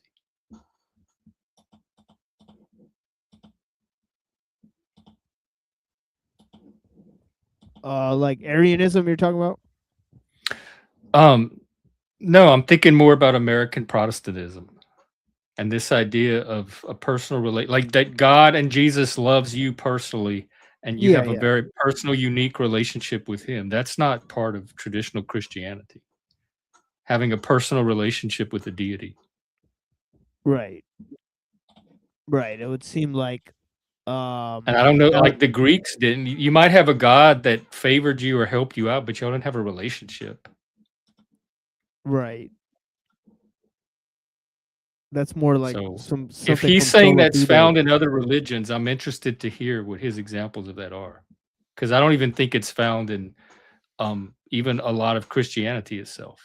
Well, he said Judaism as the first example. So Like a personal relationship with Yahweh. Yeah, I'm not so sure about that. First of all, who would want one? And second of all, I don't. Is there a biblical basis for that? I don't see. That's what I'm not sure of. Like, I mean, I know he looked out for Israel, the tribe and his people, but not any particular. Wasn't David his favored? Yeah, like isn't like God like Ein Sof, like so you can't describe God, like there's so on and so In the forth. Kabbalah, he is. Right. So I would think there's Jewish interpretations, significant Jewish interpretations where God is basically indescribable, ineffable, so on and so forth. So But I think that Yahweh maybe, himself was a very definite personality, and he changed from book to book because they had different authors depicting him. Well, and again, like the whole, like, I mean, as far as I can tell, the primary point of Christianity is like, you know, Jesus became a man to like let us know God's personality, essentially, right? So I mean, like, maybe that's not the best analogy to use, but like, I think that that's pretty unique as far as I'm aware. Like, I don't know of any other religion that's like, you know, God came to like get to know us and show himself and reveal his personality to us or something. Like, I mean, the personality of Christ is so different than any personalities of Yahweh that we encounter in the Old Testament. So that's why I don't think God the Father is Yahweh. Well, I think the point is that how could you like they always use this example, like if there was a good God, why would a kid get sick and die of cancer or something, right? Like the only way that you could prove that is if you meet him in person and say like, and he kind of tells you like, look, some things you're going to be able to comprehend and some things you can't, but I'm still here for you at the end. You know, it's like it again, it's a mystery. You're not trying to say like, oh, the ethics, you know, you're going to understand like the morality of Well, then God. why did he show up to be mysterious? That seems to defeat the purpose of revealing himself so that we could know him. Well, it's kind of like what Paul said. Paul said, look, for some people, you're going to get milk, and other people, they're going to get the meat. Like, not everybody's going to get like an equal revelation of the truth, right? well, there's a huge proponent of Paul that actually believed that that Jesus was not the son of God the Father. That's a different guy, right? But the actual father of Jesus is like an alien. You know, that like sent him into the world to save us from Yahweh. So he said that the Old Testament is false, but he followed the New Testament. It would be Marcion, right? I think to distinguish itself from Judaism, they had to change up the Father a bit to make it not Yahweh. 'Cause it's definitely not the same person you encounter in the God of the New Testament. To me, is definitely not the same God you encounter in the Old Testament. Their personalities are completely different. It is kind of weird that they didn't use the name Yahweh. Well, Yeah, Yahweh who is it, Abba or God the Father? I think Yahweh just means Lord, though. It's not like if Right. you ask like most people, if you ask the name of God, like Tetragrammaton is like basically the closest they'll get to saying God's name, right? Like they say Tetragrammaton is like. I don't think God wants you to know who he is. He's certainly not making it easy. Well, I think trying Yeah, I to believe that. personify all of existence is like You can't really do that, but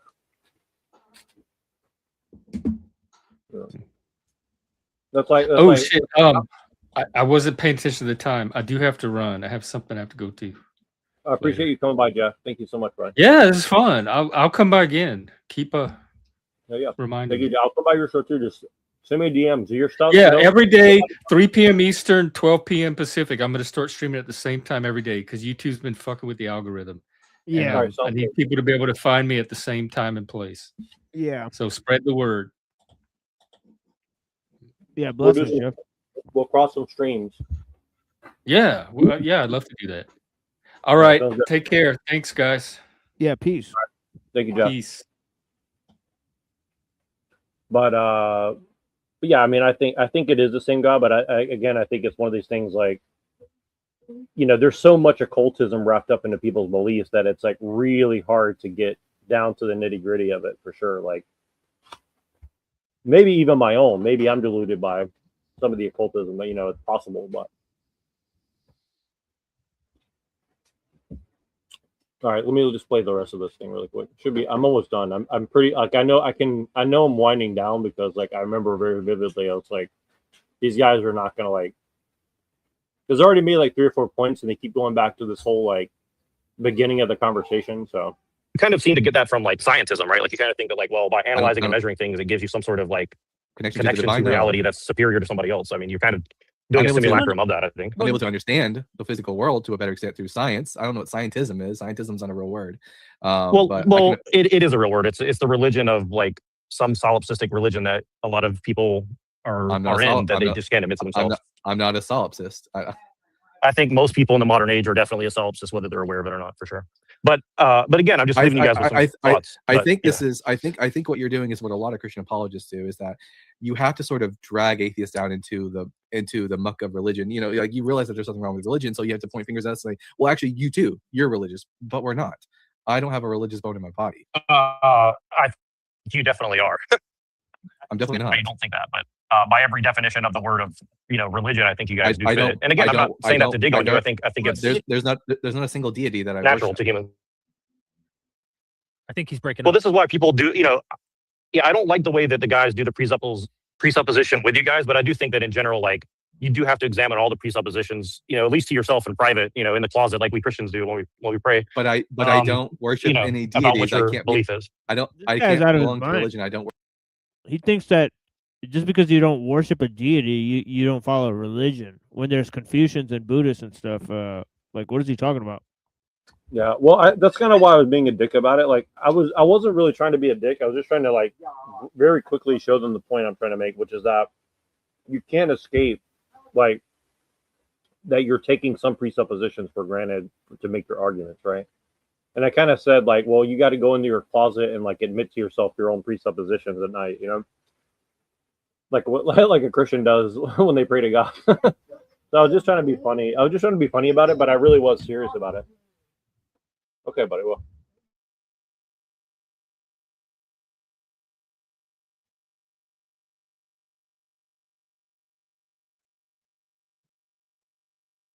Worship any deities. I don't have like a. You do the religion. The deity that you worship is the deity of reason. You think that reason is like some sort of superior thing that has ontology. Here's the problem.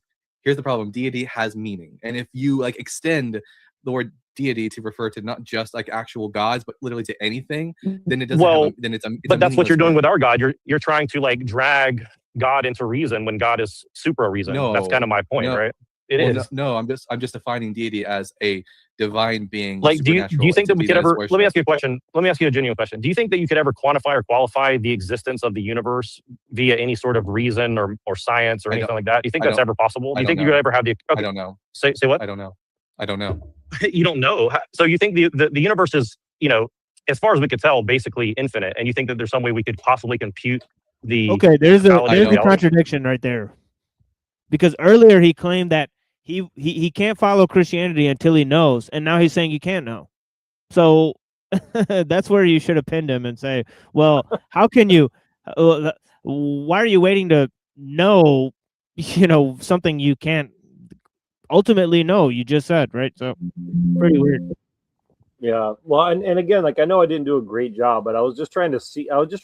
like what level of like honesty are they coming at it with? And I think I genuinely threw them off. Like you can see the way Derek's looking. Like I think he's genuinely like not sure what to say. And he had a thoughtful response to a lot of this too, actually, by the way. So I think the Bible guy kind of like is like deer in the headlights. Like I think he knows that he got kind of caught, but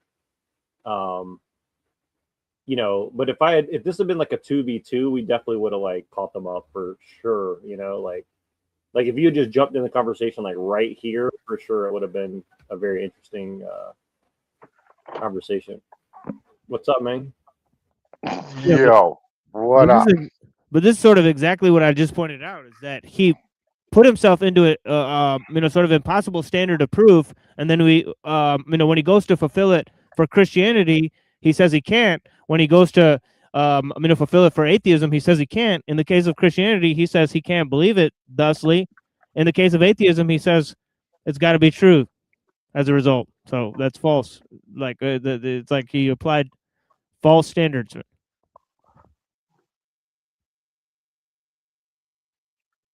We're just reviewing a little trolling, not really trolling, but like trolling their idea about religion and stuff like that. What's on your mind today? Got nothing, man. Nothing. You know what I mean? I do what I do when I do it. I understand like why it is that everybody's always so concerned with the truth all the time. Like, yo, listen, like the truth is only true until like it's like Socrates said, bro. Like, you know, the beginning the beginnings of wisdom is understanding that you really don't know nothing. You know what I mean? You don't know anything in the end of the day. So how can you actually like really seek truth, right? Like, what is true when it comes down to it? Like, once you get new information and things change, like, you know, is it still true? You know what I mean? The thing that you believe, like, yo, stupid. Go fuck all that shit. Have an idea and like form like a basic cartography map of how the world works. Makes life so much fucking easier. Well, that's kind of what I tried to drag them into pragmatism, and Derek kind of admits that like he is kind of a pragmatist. This other guy is like, no, I just worship truth, and I was like, that's like by any definition, you know, like putting truth above all else in the sense of like an atheistic way is definitely a religious belief that requires faith, in my opinion, right? Like you just have this like faith in like capital T truth that is basically like you're just giving like godhood status to like this idea of truth, and I think that that's you know, it's autism, bro. You know what I mean? It's autism in the end of the day. I mean, the cowboy hat with the buckle on it didn't tell you that, but yeah, listen, like, you know, it's just autistic white people bullshit, right? They continually do this shit like all the fucking time, where they're just like, oh, we gotta find the truth and the truth and the truth, and I'm like, shut the fuck up, man. Like, none of y'all ever give a fuck about the truth. Shut up. Like, listen, you're just, you know what I mean, like obsessed with nonsense because you're fucking bored. Like, go fucking like dig a hole or something. well, that's why I'm going to try to do some more of these you know, try to get some more of these little panels going where I can catch some of these. Like, I think you would have done very well in this little panel. Probably. Swear to God. All right, I'm going to finish this up. This is almost finished. So I just want to see. I can't remember what was said after this. It's almost done. Almost done. All right.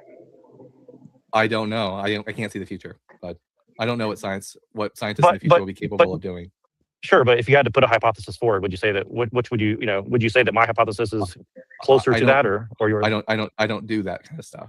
What I don't even know what your hypothesis ultimately is. I mean, I know you're a Christian, but we're not trying to like straw man your position or make you things you say you aren't, even though you keep trying to put that label onto us. And we're because simply, you guys are trying to say that like that there has to be some sort of like evidence, quote unquote, of there being a God. I mean, for me, it's like reality doesn't. You can't reason how reality exists. Though, is what I'm trying to say. We're specifically asking Christianity because at the end of the day, who knows? I mean, let's just say in 5 years, I'm like, you know what, man? I think Plato and these guys were onto something. Maybe there is something out there. Shit, I could be wrong. Cool. Yeah, I think Plato was definitely onto something. Okay, I think Plato was definitely onto something. Mind you, let me elaborate a little bit here. Cool, right? So we come to an agreement. Let's just say we're both like, you know what? We just somehow, let's say empirically, there was a way of pointing toward that made people convinced, like me and Dalton. Now, why Christianity? Why not polytheism? Why not the various systems that predate it? Why not the pagan version of the philosophers that centuries prior to Christianity already had these ideas that Christianity inherits many of those ideas, recycles them in their own systems. But it's just like, why Jesus? And so I think we're culturally brought up, and this is one of the things I think Dalton would probably agree with, is that Christianity dominated the world mostly. I mean, through coercion and psychological, I'll say manipulation, and I don't mean that necessarily derogatorily, even though it can be that way in certain circumstances. So I'm asking I'd also say that maybe it's through the strength of its usefulness. Like maybe it's useful to see the world through a certain lens, right? And this lens has provided people with the ability to do all these great things, right? Right, like 9 out of 10 times, he's betting on the prowess of psychological manipulation and coercion and all these things to work out in his favor. So I don't know why he protests when Christians do it. I don't know. Personally, don't care about whether or not Christianity is useful. I care about whether or not it's true. Well, let me put it this way, and I'll try to make it a little bit personal. Like I have family members that have died recently and are probably going to die soon, right? And I think that's kind of what Derek was talking about. And look, I see, as a Christian, I see our time here on earth as like it's a test, but it's a test of love to let God know us and us to know Him and prepare us for whatever comes next. Even if there's not, let's assume that you're right. There's just nothing after this. Consciousness disappears, which I don't believe. I think you could look at the the laws of thermodynamics and like energy and all this. Like something about our existence is going to continue, I would say, even from a scientific point of view, but we don't know what that looks like exactly, right? But I think that Christianity allows us the lens in which to take all that pressure off of, trying to be this like miniature, small d deity of reason, right? I think if I think people are become the slave to reason. In my opinion, again, don't stop throwing around that word deity. It has a meaning, and as soon as we start making it refer to just anything could be deity, then that word is meaningless. Well, because you use it as an axiom. Because you're using it as an axiom that a word which means anything means nothing. And again, because you can't justify I don't care about whether or not Christianity is useful. I care about whether or not it's true. But here's the thing: is you can't prove reason is real through reason, right? That's kind of what I'm trying to tell you, right? You're trying to use it like it's a presupposition that must be, but say what? It's just an axiom that that reason. Right, but axioms have to be justified. Reason is just what our brains do to make sense of the universe. The universe objectively exists. Right. So our brains. So if I, as a Christian, our brains notice patterns. Right. So if I as a reason. Right, and if I as a human reason that God is real, not in the sense of a deist sense of the word, then it's. I mean, if you want to quote a philosopher, I can quote Plantinga or René Girard or all these other people. You can go read like their stuff if you want, right? That's fine if you believe that God exists, Jack. I don't really care about that topic. I care about whether or not Yahweh exists specifically, and whether or not Christianity is true. Did Jesus rise from the dead? Was he the Messiah? I don't care about the moral arguments of whether or not you think Christianity is. At the end of the day, you and I just have different goals. You care about something which you think is useful to you. I just care about what is true, even if that thing is not useful to me. Well, I don't really believe in like a hard pragmatism, but I don't think that anybody can just value truth, intrinsically. I mean, that's kind of like a Luciferian, like I'm trying to make myself God so I can evaluate the intrinsic value of things, right? You really, Jack, you really want us to believe in a God. We don't believe in a God, Jack. Not any kind of God whatsoever. And you keep throwing it around. I know this is going to sound disrespectful, but God is your daddy, and you just hate your dad. No, he's not my dad, Jack. Your word God doesn't. Ironically, doesn't mean jack shit. Well, why you stealing my shit, bro? You're stealing my shit, Neuro Jack. I swear to God, nigga. Listen, stop stealing my shit. I try. Good, no. Next time I'll shut you off. I was so laughing my ass off in between me talking, but yeah. No, but it's like ethics, when you say these ethics are uniquely Christian, which basically is provably true, right? Because let's face it, they did not grow out of a Greek and pagan sort of system, right? So when you then say, well, you know, just as you could apply the ethical systems of all these things that came before Christianity and say it agrees with them, well, you could do the same thing with God. And then he says, well, that makes the definition of God too general, but it shouldn't, because he's just arguing for general atheism. He's not arguing for, you know, he's not arguing against a specific type of theism, right? So I don't know why he's protesting here. Well, I Because definitely he triggered sucks. him. I definitely triggered him. Like, there's something I definitely triggered in him. Like, and Derek gets it, so he's not mad. But this other dude is like, he's getting really pissed off. And I was really just trying to make an impression, honestly, because like honestly, I really just wanted to like tell Derek. I wanted to get Derek to go like debate Jay Dyer. That's really what I would. That's the main reason I came on here. Is like I just wanted to see him go debate Jay Dyer, because Jay Dyer would. I think Jay Dyer would run away from the argument, like from debating him, and that's kind of what I was trying to do here. Is like just like instigate him to go debate Jay Dyer, because I think that would be a really interesting debate. To be honest with you, Meaning, if God means anything, then it means nothing. Jack, you're God fine. is a supernatural being that creates the universe, rules it. It is the source of morals. I don't think that thing is real. I don't have a deity. I know. I just want to tell you guys, I do love you. This is a really fun experience. I don't want to like end on a bad note, because like I do like you guys. I think that you guys are doing good work. Yeah, as a Christian, I think that challenges to our faith are healthy, to be honest with you. So I really do encourage you guys to continue what you're doing. Well, thank you. And yeah, and I wish I could argue this better. You know, I'm kind of distracted, unfortunately, but I really do enjoy talking to you guys. I appreciate your time. yeah. So yeah, I thought I said something at the end, but I guess I didn't. But it was just really, it was a really funny interaction, because I knew I was going to use that like "God is your daddy" line, but I just didn't know where, so I just threw it in at the end before I left. So,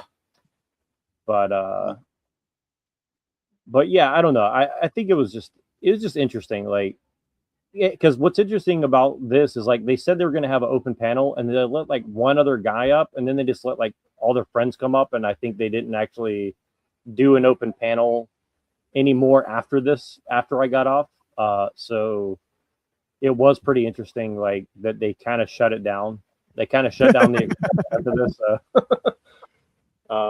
I don't know. I thought it was pretty interesting, but I don't know. I've been reading a lot of Tom's articles lately, so you could tell that it rubbed off, because yeah, a lot of his articles are pretty vicious towards cultural Christianity. I think that's fair to say. Would you agree, Tom?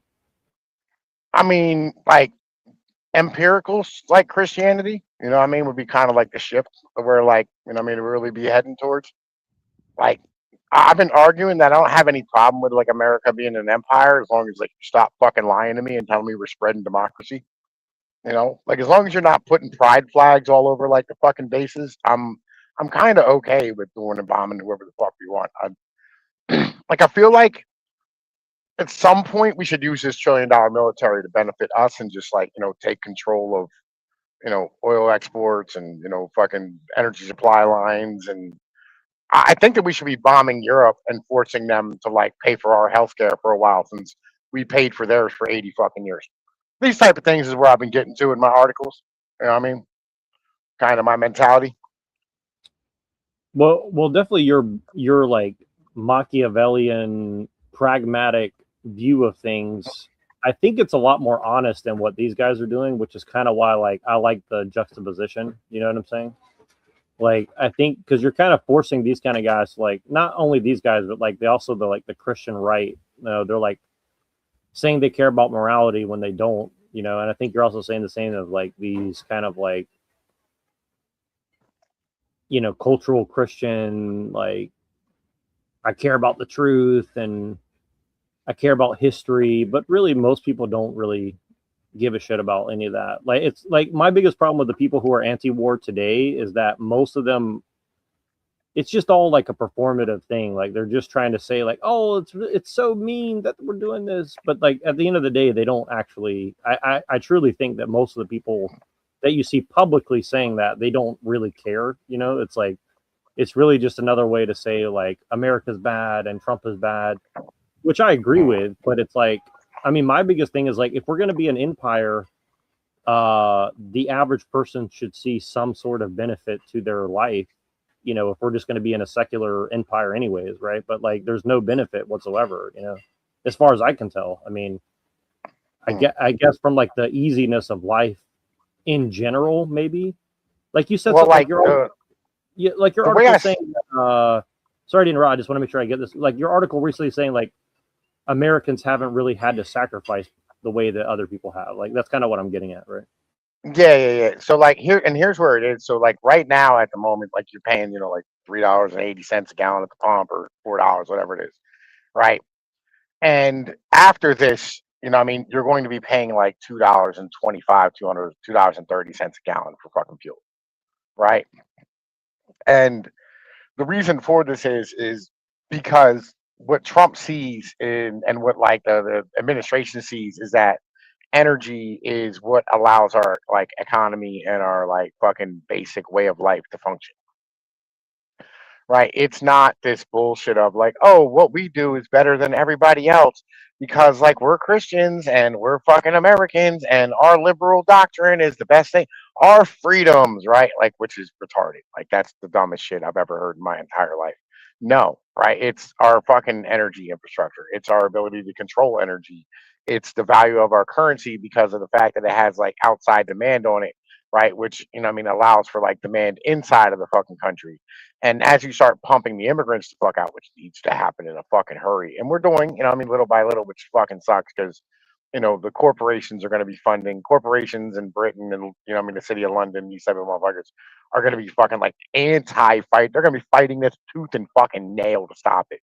Right. But like, as we do this, I mean, the benefits will be seen to like the average American, not like the upper middle class manager, like, fucking the awfuls, but like the normal American where it's like, yeah, listen, you can't afford this. You can't afford a place. You can't afford a home.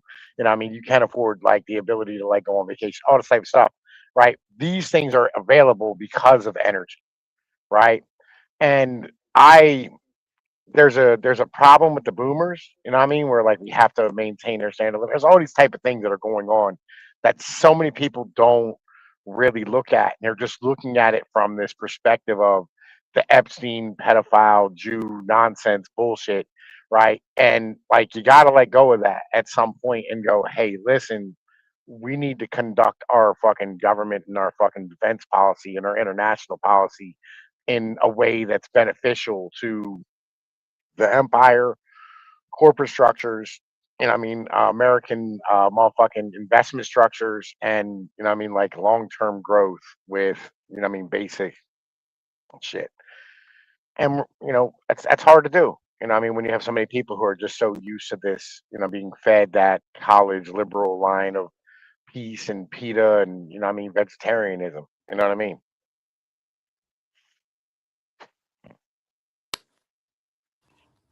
Yeah. Well, I mean, honestly, I don't really think that they're going to get rid of all the immigrants. I'll give you why. Oh yeah, I they're not. wanted They're to. not gonna get rid of all of them. No, there's no Yeah. fucking way they can't. You know what I Yeah. mean? Like that's impossible. Like, listen, here's the level that we're on right now, right? And this is a crazy stat. Gen Z originally was 59 million people, right? Or I'm sorry, 58 million people. And right now, Gen Z as a population cohort are 79 million strong. You do Really? the math. Yeah. That's 21 million extra fucking Gen Z fucking cohort.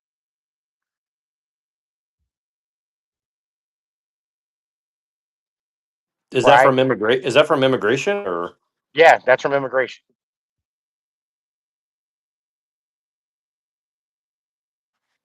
Well, I kind of get the feeling that that's why there's so much woke stuff is really just to like pander to these people and like get them to like feel American and be like, yeah, fuck white people and fuck all those people. You're Yeah, American now. Tell them you're yeah, American. Tell them, yeah. it's kind of Uh-huh. weird, you know? Mm.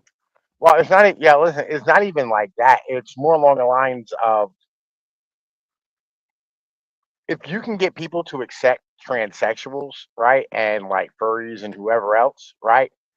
They'll accept whatever fucking person's working beside them, regardless of their culture, their heritage, whatever it is.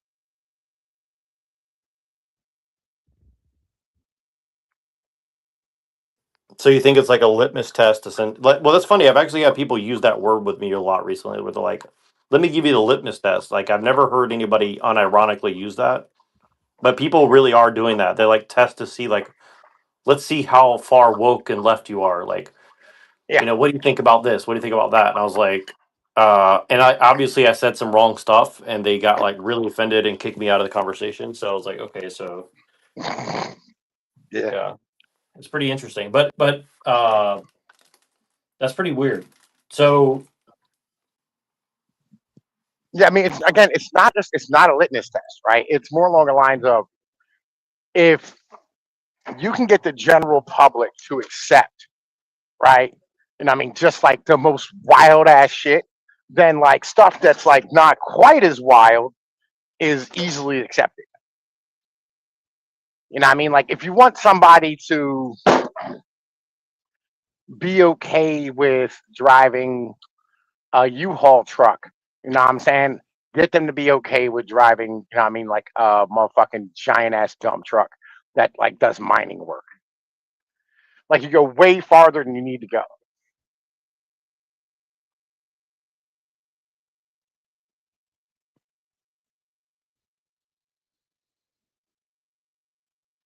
Like this is all corporate bullshit at the end of the day. Like none of this is like actual, you know what I mean, like beliefs. yeah, I would agree with that for sure. I mean, it is very interesting. I mean, like the whole Iranian war thing to me is like it's 100% like a corporate board of people internationally that sat down and said like, look, we need to get some shit done. You know, now's the time to get this out of the way. And I definitely think Israel had a big part in it, but it does seem more like a business. Like to me, it's a more of a business decision than it is like a necessarily geopolitical thing in and of itself, in my opinion. No, I can't really prove that, but I definitely feel it was more of like a financial decision, Well, if you wanna and more close than off anything else. like Iran produced all the drones and missiles for fucking Russia, right? And then it also like was the number one fucking energy exporter for motherfucking China, right? And Yeah, North Korea. You know that's what I mean? kind of what I'm alluding to for sure. Because I think I think Machine has a theory about this too, and I want him to remind me. But like in the back of my mind, like I think, like in the back of my mind, I've been thinking like it's definitely a sideways come at China in the long run. Like I think it's basically like telling China like if you don't act right, you're next. That's what I personally think. But There we go. Yeah, that's what I was saying, right? That's what I've been saying, right? It's that like this has almost nothing to do with Iran and everything to do with China and Russia. Machine was telling me something. He thinks it's a proxy for something else too, and I can't remember. I don't want to misquote him, but he was telling me something different. I think he was saying if he wants to repeat it. Yeah, like obviously they're trying to do a bunch of shit with the Middle Eastern countries. Well, I think Pakistan's a big part of it too, because like I've noticed a bunch of news coming out of Pakistan that is like I think it set off some weird shit in Pakistan. I can't remember exactly what it was, but I saw a bunch of weird ass news involving Pakistan too, and I thought it was pretty Well, interesting remember because they like try to like the bury that Taliban? news. Remember the Taliban in Afghanistan, right? The Taliban were the Mujahideen's kids, right? You know what I mean? Like the guys in the 80s who like we fucking funded to fight the Russians. Well, their kids were the Taliban, which means student, right? In Pashtun. And these kids went to Pakistan and to Iran, and they ended up studying in schools and universities there, and came back, and they became like the government of Afghanistan afterwards, right? Like this is why, like when you think of ISIS, you're thinking wrong, right? You think of ISIS as like these like fucking poor, you know what I mean, like dirt floor motherfuckers, you know what I mean, who never did. It's not like the average person in ISIS has like a fucking bachelor's degree or better, right? Like these are not dumb motherfuckers. Like these are highly educated people. And we don't really understand exactly like as like, the normal person doesn't understand exactly what's going on there, right? Until like you go and you do some study and you start looking into things. And so like when you start fucking with a place like Iran, right, that affects like Afghanistan and motherfucking Pakistan, right? Because there's ties all through that fucking, Central Asian area. Well, ISIS is a good example because ISIS, they attacked Shia mosques inside of Saudi Arabia and they wouldn't attack Israel. Yeah. So they were allowed to do insane shit. Like by the world powers and stuff, and they obviously got weapons from Saudi Arabia that gave them directly from the U.S. Like they're like made in the U.S. weapons. Uh-huh. Like literally, their video quality was like as high end as a lot of like Hollywood like projects, right? Like ISIS, So ISIS is like the head of ISIS right now is the president of motherfucking Yeah, Syria. yeah, but really in interesting. yeah, but in Afghanistan, the Mujahideen that were there fighting the Russians for a long time, they replaced them with the Taliban. So they replaced the Northern Alliance with the Taliban. That's actually a real thing. Then they armed the Taliban first against the Northern Alliance, then against the Russians. So they did definitely create the Taliban. Who? Yeah, Wait, who I mean, did? Who? all right. So ISIS did, like, all or right, Like okay, Brzezinski, basically, like Brzezinski had the plan. Like Brzezinski, like had the plan to arm the Taliban. yeah, all right. So like the all right, Afghanistan is split up into like different sections, right? So you have the Tajiks, the Uzbeks, the Pashtuns, which are the three biggest, right? And then you also have like doggies and like fucking a whole bunch of other fucking people and like whatever, right? Whole bunch of different motherfuckers. So like the Tajiks are these what you would think of like the like fucking opium farmers, the poppy farmers, right? In motherfucking I think it's Western Afghanistan, if I'm correct. I'm not 100%. Don't quote me on that, right?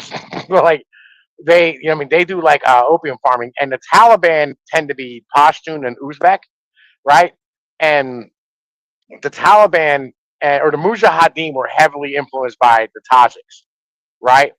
But like their kids ended up becoming like Pashtun, like fucking Taliban people, right?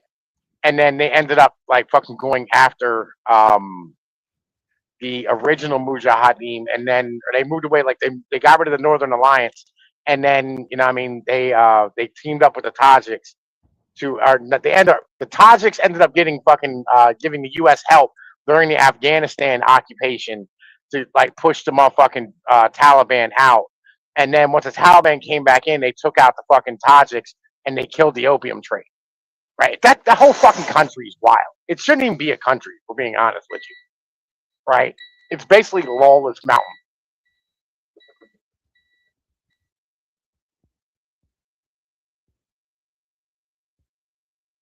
Crazy fact about Afghanistan, it is the size of Texas and it has as much fucking roads as fucking Rhode Island.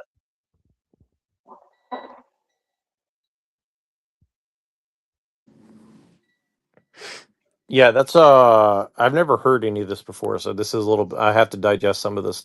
I mean, like Yeah, I knew the general of it, but I didn't know the details of it. So this is. I saw that movie that I talked to Machine about. I can't remember the name of it, but it has like Leonardo DiCaprio was like a CIA agent, and he goes over there and he's kind of like making deals with these people, and like he's screwing over all these people and like setting them up, and then he gets screwed over and set up by like I think it was like Saudi Arabian intelligence or something like that, and they use him as bait, and they almost fucking kill him and stuff. But it's like it's very much about that, where it's like basically like you have the Western powers making secret deals with like Saudi Arabia, and then they both like have different sects, like pretend to fight each other, but in reality they're kind of like uh honeypots to catch the serious guys, and then they have to kill some Yeah, of their own on both sides and shit. So it's pretty weird. It's a pretty weird mm, fucking situation. like half the warlords that got taken out over there were literally like just like they all right. So we were offering bounties for like people to bring in, I mean, like the heads of the Taliban who were attacking troops, and they just started bringing in like motherfuckers they didn't like, right, or neighbors they had disputes with, just like fucking setting them up and saying "fuck you" here, right? They just deliver them to the Americans. The Americans like waterboard them and shit. They had absolutely nothing to do with anything at all. Yeah, it makes me interesting. It's interesting too because like I noticed that they did this whole documentary. I don't know if you guys saw it, but it was like all these heroin addicts in like Kabul or something, and like they're all like living out in the fucking like trash heaps and stuff.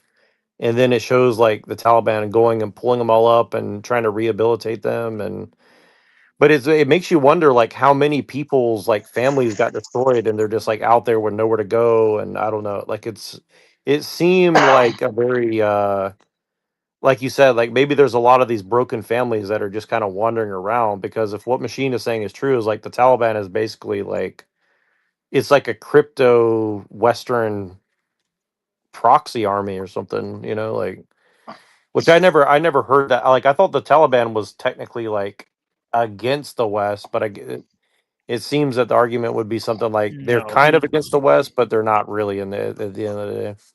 Yeah, like basically like the Taliban is they first worked with the West to obtain power, and then obviously they combined with Al Qaeda. That is basically like it's got like a lot of Western intelligence basically linked to that whole operation from the Muslim Brotherhood, because there's a bunch of people in the Muslim Brotherhood that were basically like CIA agents, and there's some of the people who went to like Pakistan and stuff and set up like Saudi Arabian schools and all this shit so they can indoctrinate people and so on and so forth. So obviously the Saudis, there's obviously a bunch of Arab countries in the Gulf Cooperation Council. They're working with all of those, Israel, America, to try to, Who do you think's the odd person cultivate. out? Who do you think's the odd person out in the Middle East? Is it like Qatar or UAE, or who do you think's like the outlier among those nations right now? Like who do you think is like who do you think the West is trying to spook into submission right now with the whole Iran thing, like in the Middle East? I mean, probably all of them. I don't know. Yeah.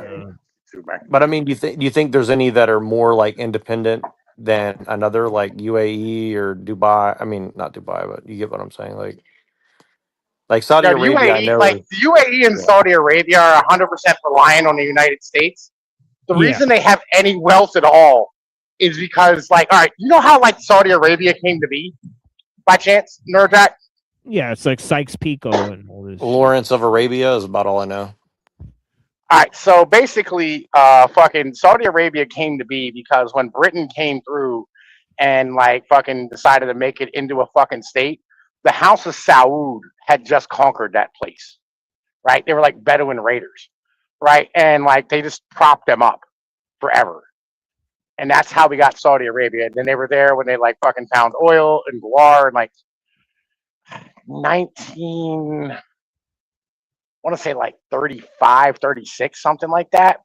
And then like they just became unbelievably wealthy. And then in the 1970s, the US made a fucking deal with them and said, hey, if you trade your dollars in or trade your oil in only dollars, we will use our military to motherfucking defend your motherfucking lands and keep you as the global or the regional hegemon in that general area.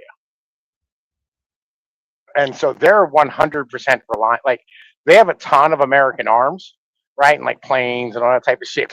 Like they can't run them, right? They can't maintain them. They can't. They don't have any parts for them, right? You know what I mean? Like their fucking pilots are trash, right? Like they're 100% reliant upon the United States. So like, and the UAE again is an extension of Saudi Arabia, right? It's all just oil money. This is Kuwait, all this shit. Remember, like, if fucking with Baghdad, Iraq tried to go into Kuwait. That was Gulf War I. You know what I mean? And we went through and backed them up. Like, all these motherfuckers are all reliant upon us.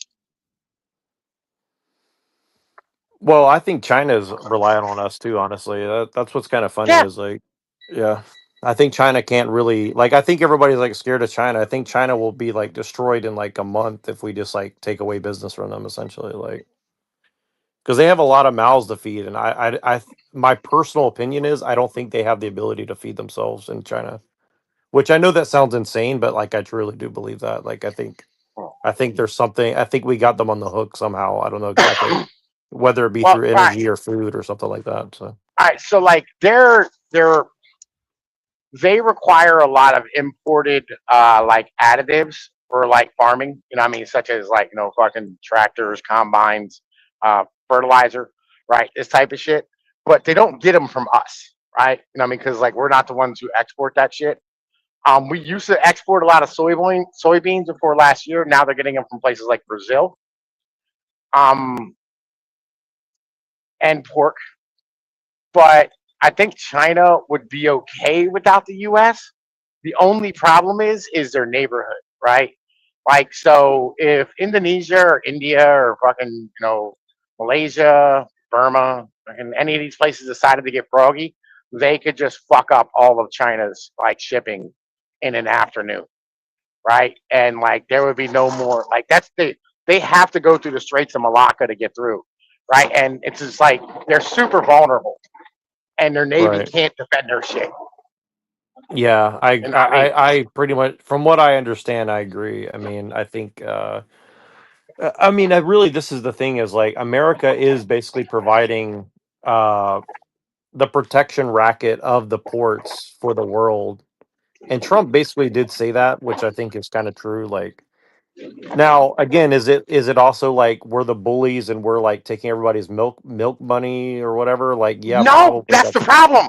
That's why Americans are like fucking upset, right? Is like, okay, so this is the argument between the two Americans, right? It is the global management class, right? So, okay, in the 1970s, we decided, hey, listen, and I mean, like, it is costing us too much to be like a global manufacturer. What we should do is we should just be the global fucking managers, right? The management class. But the problem is like you only need so many managers, and so like that's the people who like we're arguing us as a group, like me, you, everybody on our side, the right wing, whatever it is. We're arguing with the global. We're arguing with the global management class, the professional managerial class, the PMC, right? You know, I mean, these motherfuckers here are 100% reliant upon these global supply chains and want this shit to continue. And a lot of that is in government. That's like CIA, NSA, all that type of shit. Same thing, State Department, right? This is what the argument is, right? Is like, hey, listen, we live here, we want to benefit from this. And they're like, no, we just want to keep these capital flows open because this provides me a job.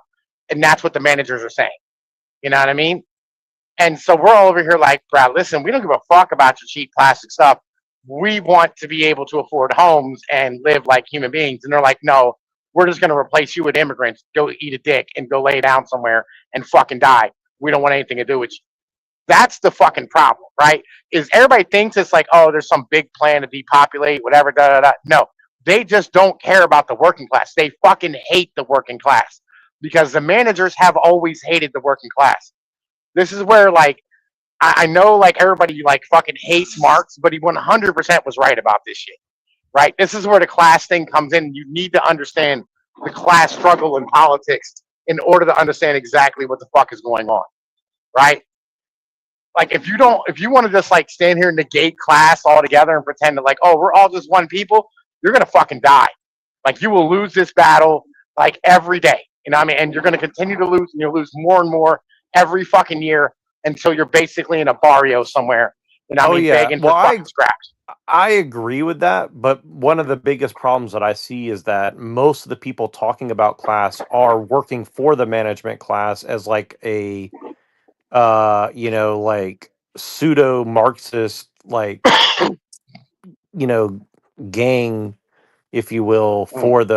for those people. Like NYC is a good example of that. I'm sure you've seen that before, where it's like these like rich kids are running like their little like Manson family cult, like saying like you need to get with the program and it's all about class, but then like all their bosses are like these like rich ass people that hate these people, that are lower class people.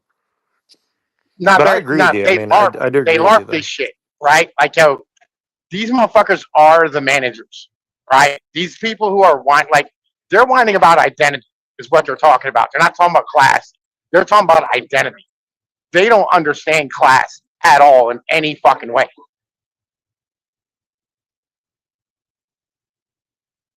Is the issue. Like you have to have a class-based, identity-based type of deal. and that is just counterintuitive to everything that liberalism stands for, and in particular neoliberalism and neoliberal capital. Right. Machine, would you say that this is like well known in the Muslim world as well? Or because like I know that people, everybody says that it's like one thing or the other, but I think it's everywhere. But would you say that there's awareness of this within like Islam? I'm not even necessarily saying here in America, but I'm saying everybody. I think that's the psyop of Mamdani is they're like, look, he's a socialist, he's a Marxist, he's a class warrior or whatever. It's like I think that that's a LARP personally. Like I don't think he's like you know Mr. Islam or anything personally, but do you think that there's awareness of like the class struggle within Islam, like in Saudi Arabia or these countries, or is that more of like a Western only thing? I Like mean, I know like usually just I know like in Algeria and Paris and places like I've talked to those people. They definitely believe in it, but I don't know about like Pakistan or on any yeah, other like place. So. yeah, like usually like the pan Arab whole thing has been like um influenced by socialism. So they had leaders that were sort of anti-Islamist, that were sort of pan-Arabists that led a bunch of communist revolutions over there. But Oh, so you're saying the people that are pro that are generally against Islam, right, yeah. like So a it seems like Giorgiani kind of type of person in a way, yeah, it right? would seem like right. Yeah, that's pretty interesting because shit, I was just thinking about I was talking to because I've talked to some people from Algeria and people like that, but on these TikTok panels, all the Muslim panels that are supposedly Muslim panels, there's always like some of them that are woke, but it's really weird because like they actually hate. They're like, "Oh, you're from Iraq. Fuck you, bro. You're not even really an Arab, or whatever, something to that effect." And it's like it's kind of weird because it's like it's Why? very very similar to like what happens in America, where they're like, "Oh, you're not a real white person, or you're not a real this, Exactly. or Yeah. you're not a Oh real yeah. black, or whatever." Yeah. It's Every like place has crazy. that. Yeah, like basically Iraqis are like the Mexicans of the Arabs, right? And so are the Yemenis because they're short and dark, right? They don't look like tall and white like the other Arabs. So it's like Yeah, that's if you funny. even look Like at I them, they had look different. Yeah, like the only Muslim people I knew as a kid was like this guy named Yasser from Iraq, and his family's house got destroyed by like tanks rolling over his house, and so he fled to America. And he was like this short, dark. I liked him. I think he became a doctor or something, but I was pretty young. I was like 11, 12 when I met this kid, but he was a friend of mine. And then there was another one named, I can't remember his name, but it was like Zara or something like that. And this dude used to bring like this fucking 7-inch fucking like butcher knife in his boot every day to school. And nobody ever ratted him out because they were scared of him. But I thought he was pretty cool. But he had like this super rough kid from Iraq. And then you had this other kid that was like, super like nerdy, like his house burned down and he still came to school the same day. This kind of kid. Yeah, And Iraqis run the gambit. I mean, I've seen like Iraqis. There was this. I remember I was working at this fucking paper factory. Right, I was like a forklift driver, and this guy was like he was like a press operator, and we were making like magazine leaflets or whatever. This place called Appleton Paper, and there was this little like a bunch of Iraqis who worked in there, and one of them, I swear to God, he looked like Tony Montana, but he was like 4'5". Right, this little tiny ass, super brown motherfuckers. Right, but then like there was these other Iraqis who were kind of like lighter skin, looked more like Egyptian almost. You know what I mean? But they were still like from Iraq. Like they run the gambit, but like they're most definitely different people in different places and different classes and different breeds of human. You know what I mean? Like the upper class are like the more Saddam Hussein looking motherfuckers, right? And then like the lower class are more like the dark, short, Mexican looking people. yeah, Oh, that's and so by the way, weird. I never Brett, never that's really thought about normal. it like that. Yeah, like so. Okay, check this out. You know when like Haiti and Jamaica and like all these places in like the Caribbean, right? Where there's like black people and like black people are running to the Dominican Republic. the people who are president and get elected president are all lighter skinned people. Like they don't elect dark skinned motherfuckers to run things. And like in the Spanish world, like there's layers of like Spaniards, right? There's like Puerto Ricans, then Cubans, then Mexicans, right? Then like fucking Brazilians, then fucking Costa Ricans, and then there's like Hondurans and fucking Guatemalans and all these other like weird motherfuckers who they don't like. They're considered like lower class Spaniards or Hispanics. Well, what's interesting is like the big argument I've been noticing, and this is happening worldwide because I have friends who live in like Asia and stuff like this. Oh yeah. The real big argument they're saying is like, well, that's just because of internalized racism, and that this is a new thing that has been imposed on them. And like, I don't know if that's true or not. Like, I feel like in China, like a long time ago, like the light skinned tall people probably, I don't know, got were I don't know. It's like it's kind of a weird argument to me. Tall people always get like more love, you know what I mean? And lighter motherfuckers always get more love in almost every, you know what I mean, like place you go to. Right? And it's not internalized racism or any dumb bullshit like that. It's white has always been considered as human being as being more pure, right? Because it's like the color of snow and all that type of shit. And it doesn't really have anything to do with racism. It does now because like white people have adopted that label since the fucking 1500s, right? When that first started becoming a thing, when you had to separate out like the whites from the people who were in the colonies, you know, the indigenous motherfuckers and the slaves they brought over. And then they got picked up by the English and then put in the law. Like originally when you had slavery in America, right? Like, so slavery started off in North America as indentured servitude. It was not slavery. Chattel slavery and the laws that came with it came later, right? In like the fucking 17 and like 1800s. In like the 1600s and like early part of the 17th century or the 18th century, which was early 1700s, like they had white and black slaves in the field, which were indentured servants, and they mixed. And that created the Melungeons, which we know today in the Appalachians. Yeah, like in the Appalachian Mountains in Tennessee and now Virginia and PA too as well, right? Yeah, I saw this video saying that Abraham Lincoln was a Melungeon. I had never heard that before, but I don't know if that's true or not. But I mean, it's a possibility, you know what I mean? But like these are all things that we don't really, you know what I mean, like understand in our history. And like the reason why these people like exist is because they had to run away after laws changed. Because they were living on the Piedmont farming, right? And they had to run to the mountains because they didn't have a fucking choice. Because they were taking their fucking land, you know what I mean, and trying to enslave them and like label them as black people. They literally came up with a whole like system of lies about who they are. Like they called themselves Portuguese and fucking Spanish and all this other type of shit just to get away from like, you know what I mean, the idea that they were mixed with fucking black people, which is what they were. right. Shit, hold on 1 second. Dude, I got to take this phone call really quick because it's almost 5 o'clock and this place is about to close. Let me, if you guys are still able to hang out for a minute, I'll come right back. I know Machine has a show soon. What time is your show, Machine? Because your schedule just changed.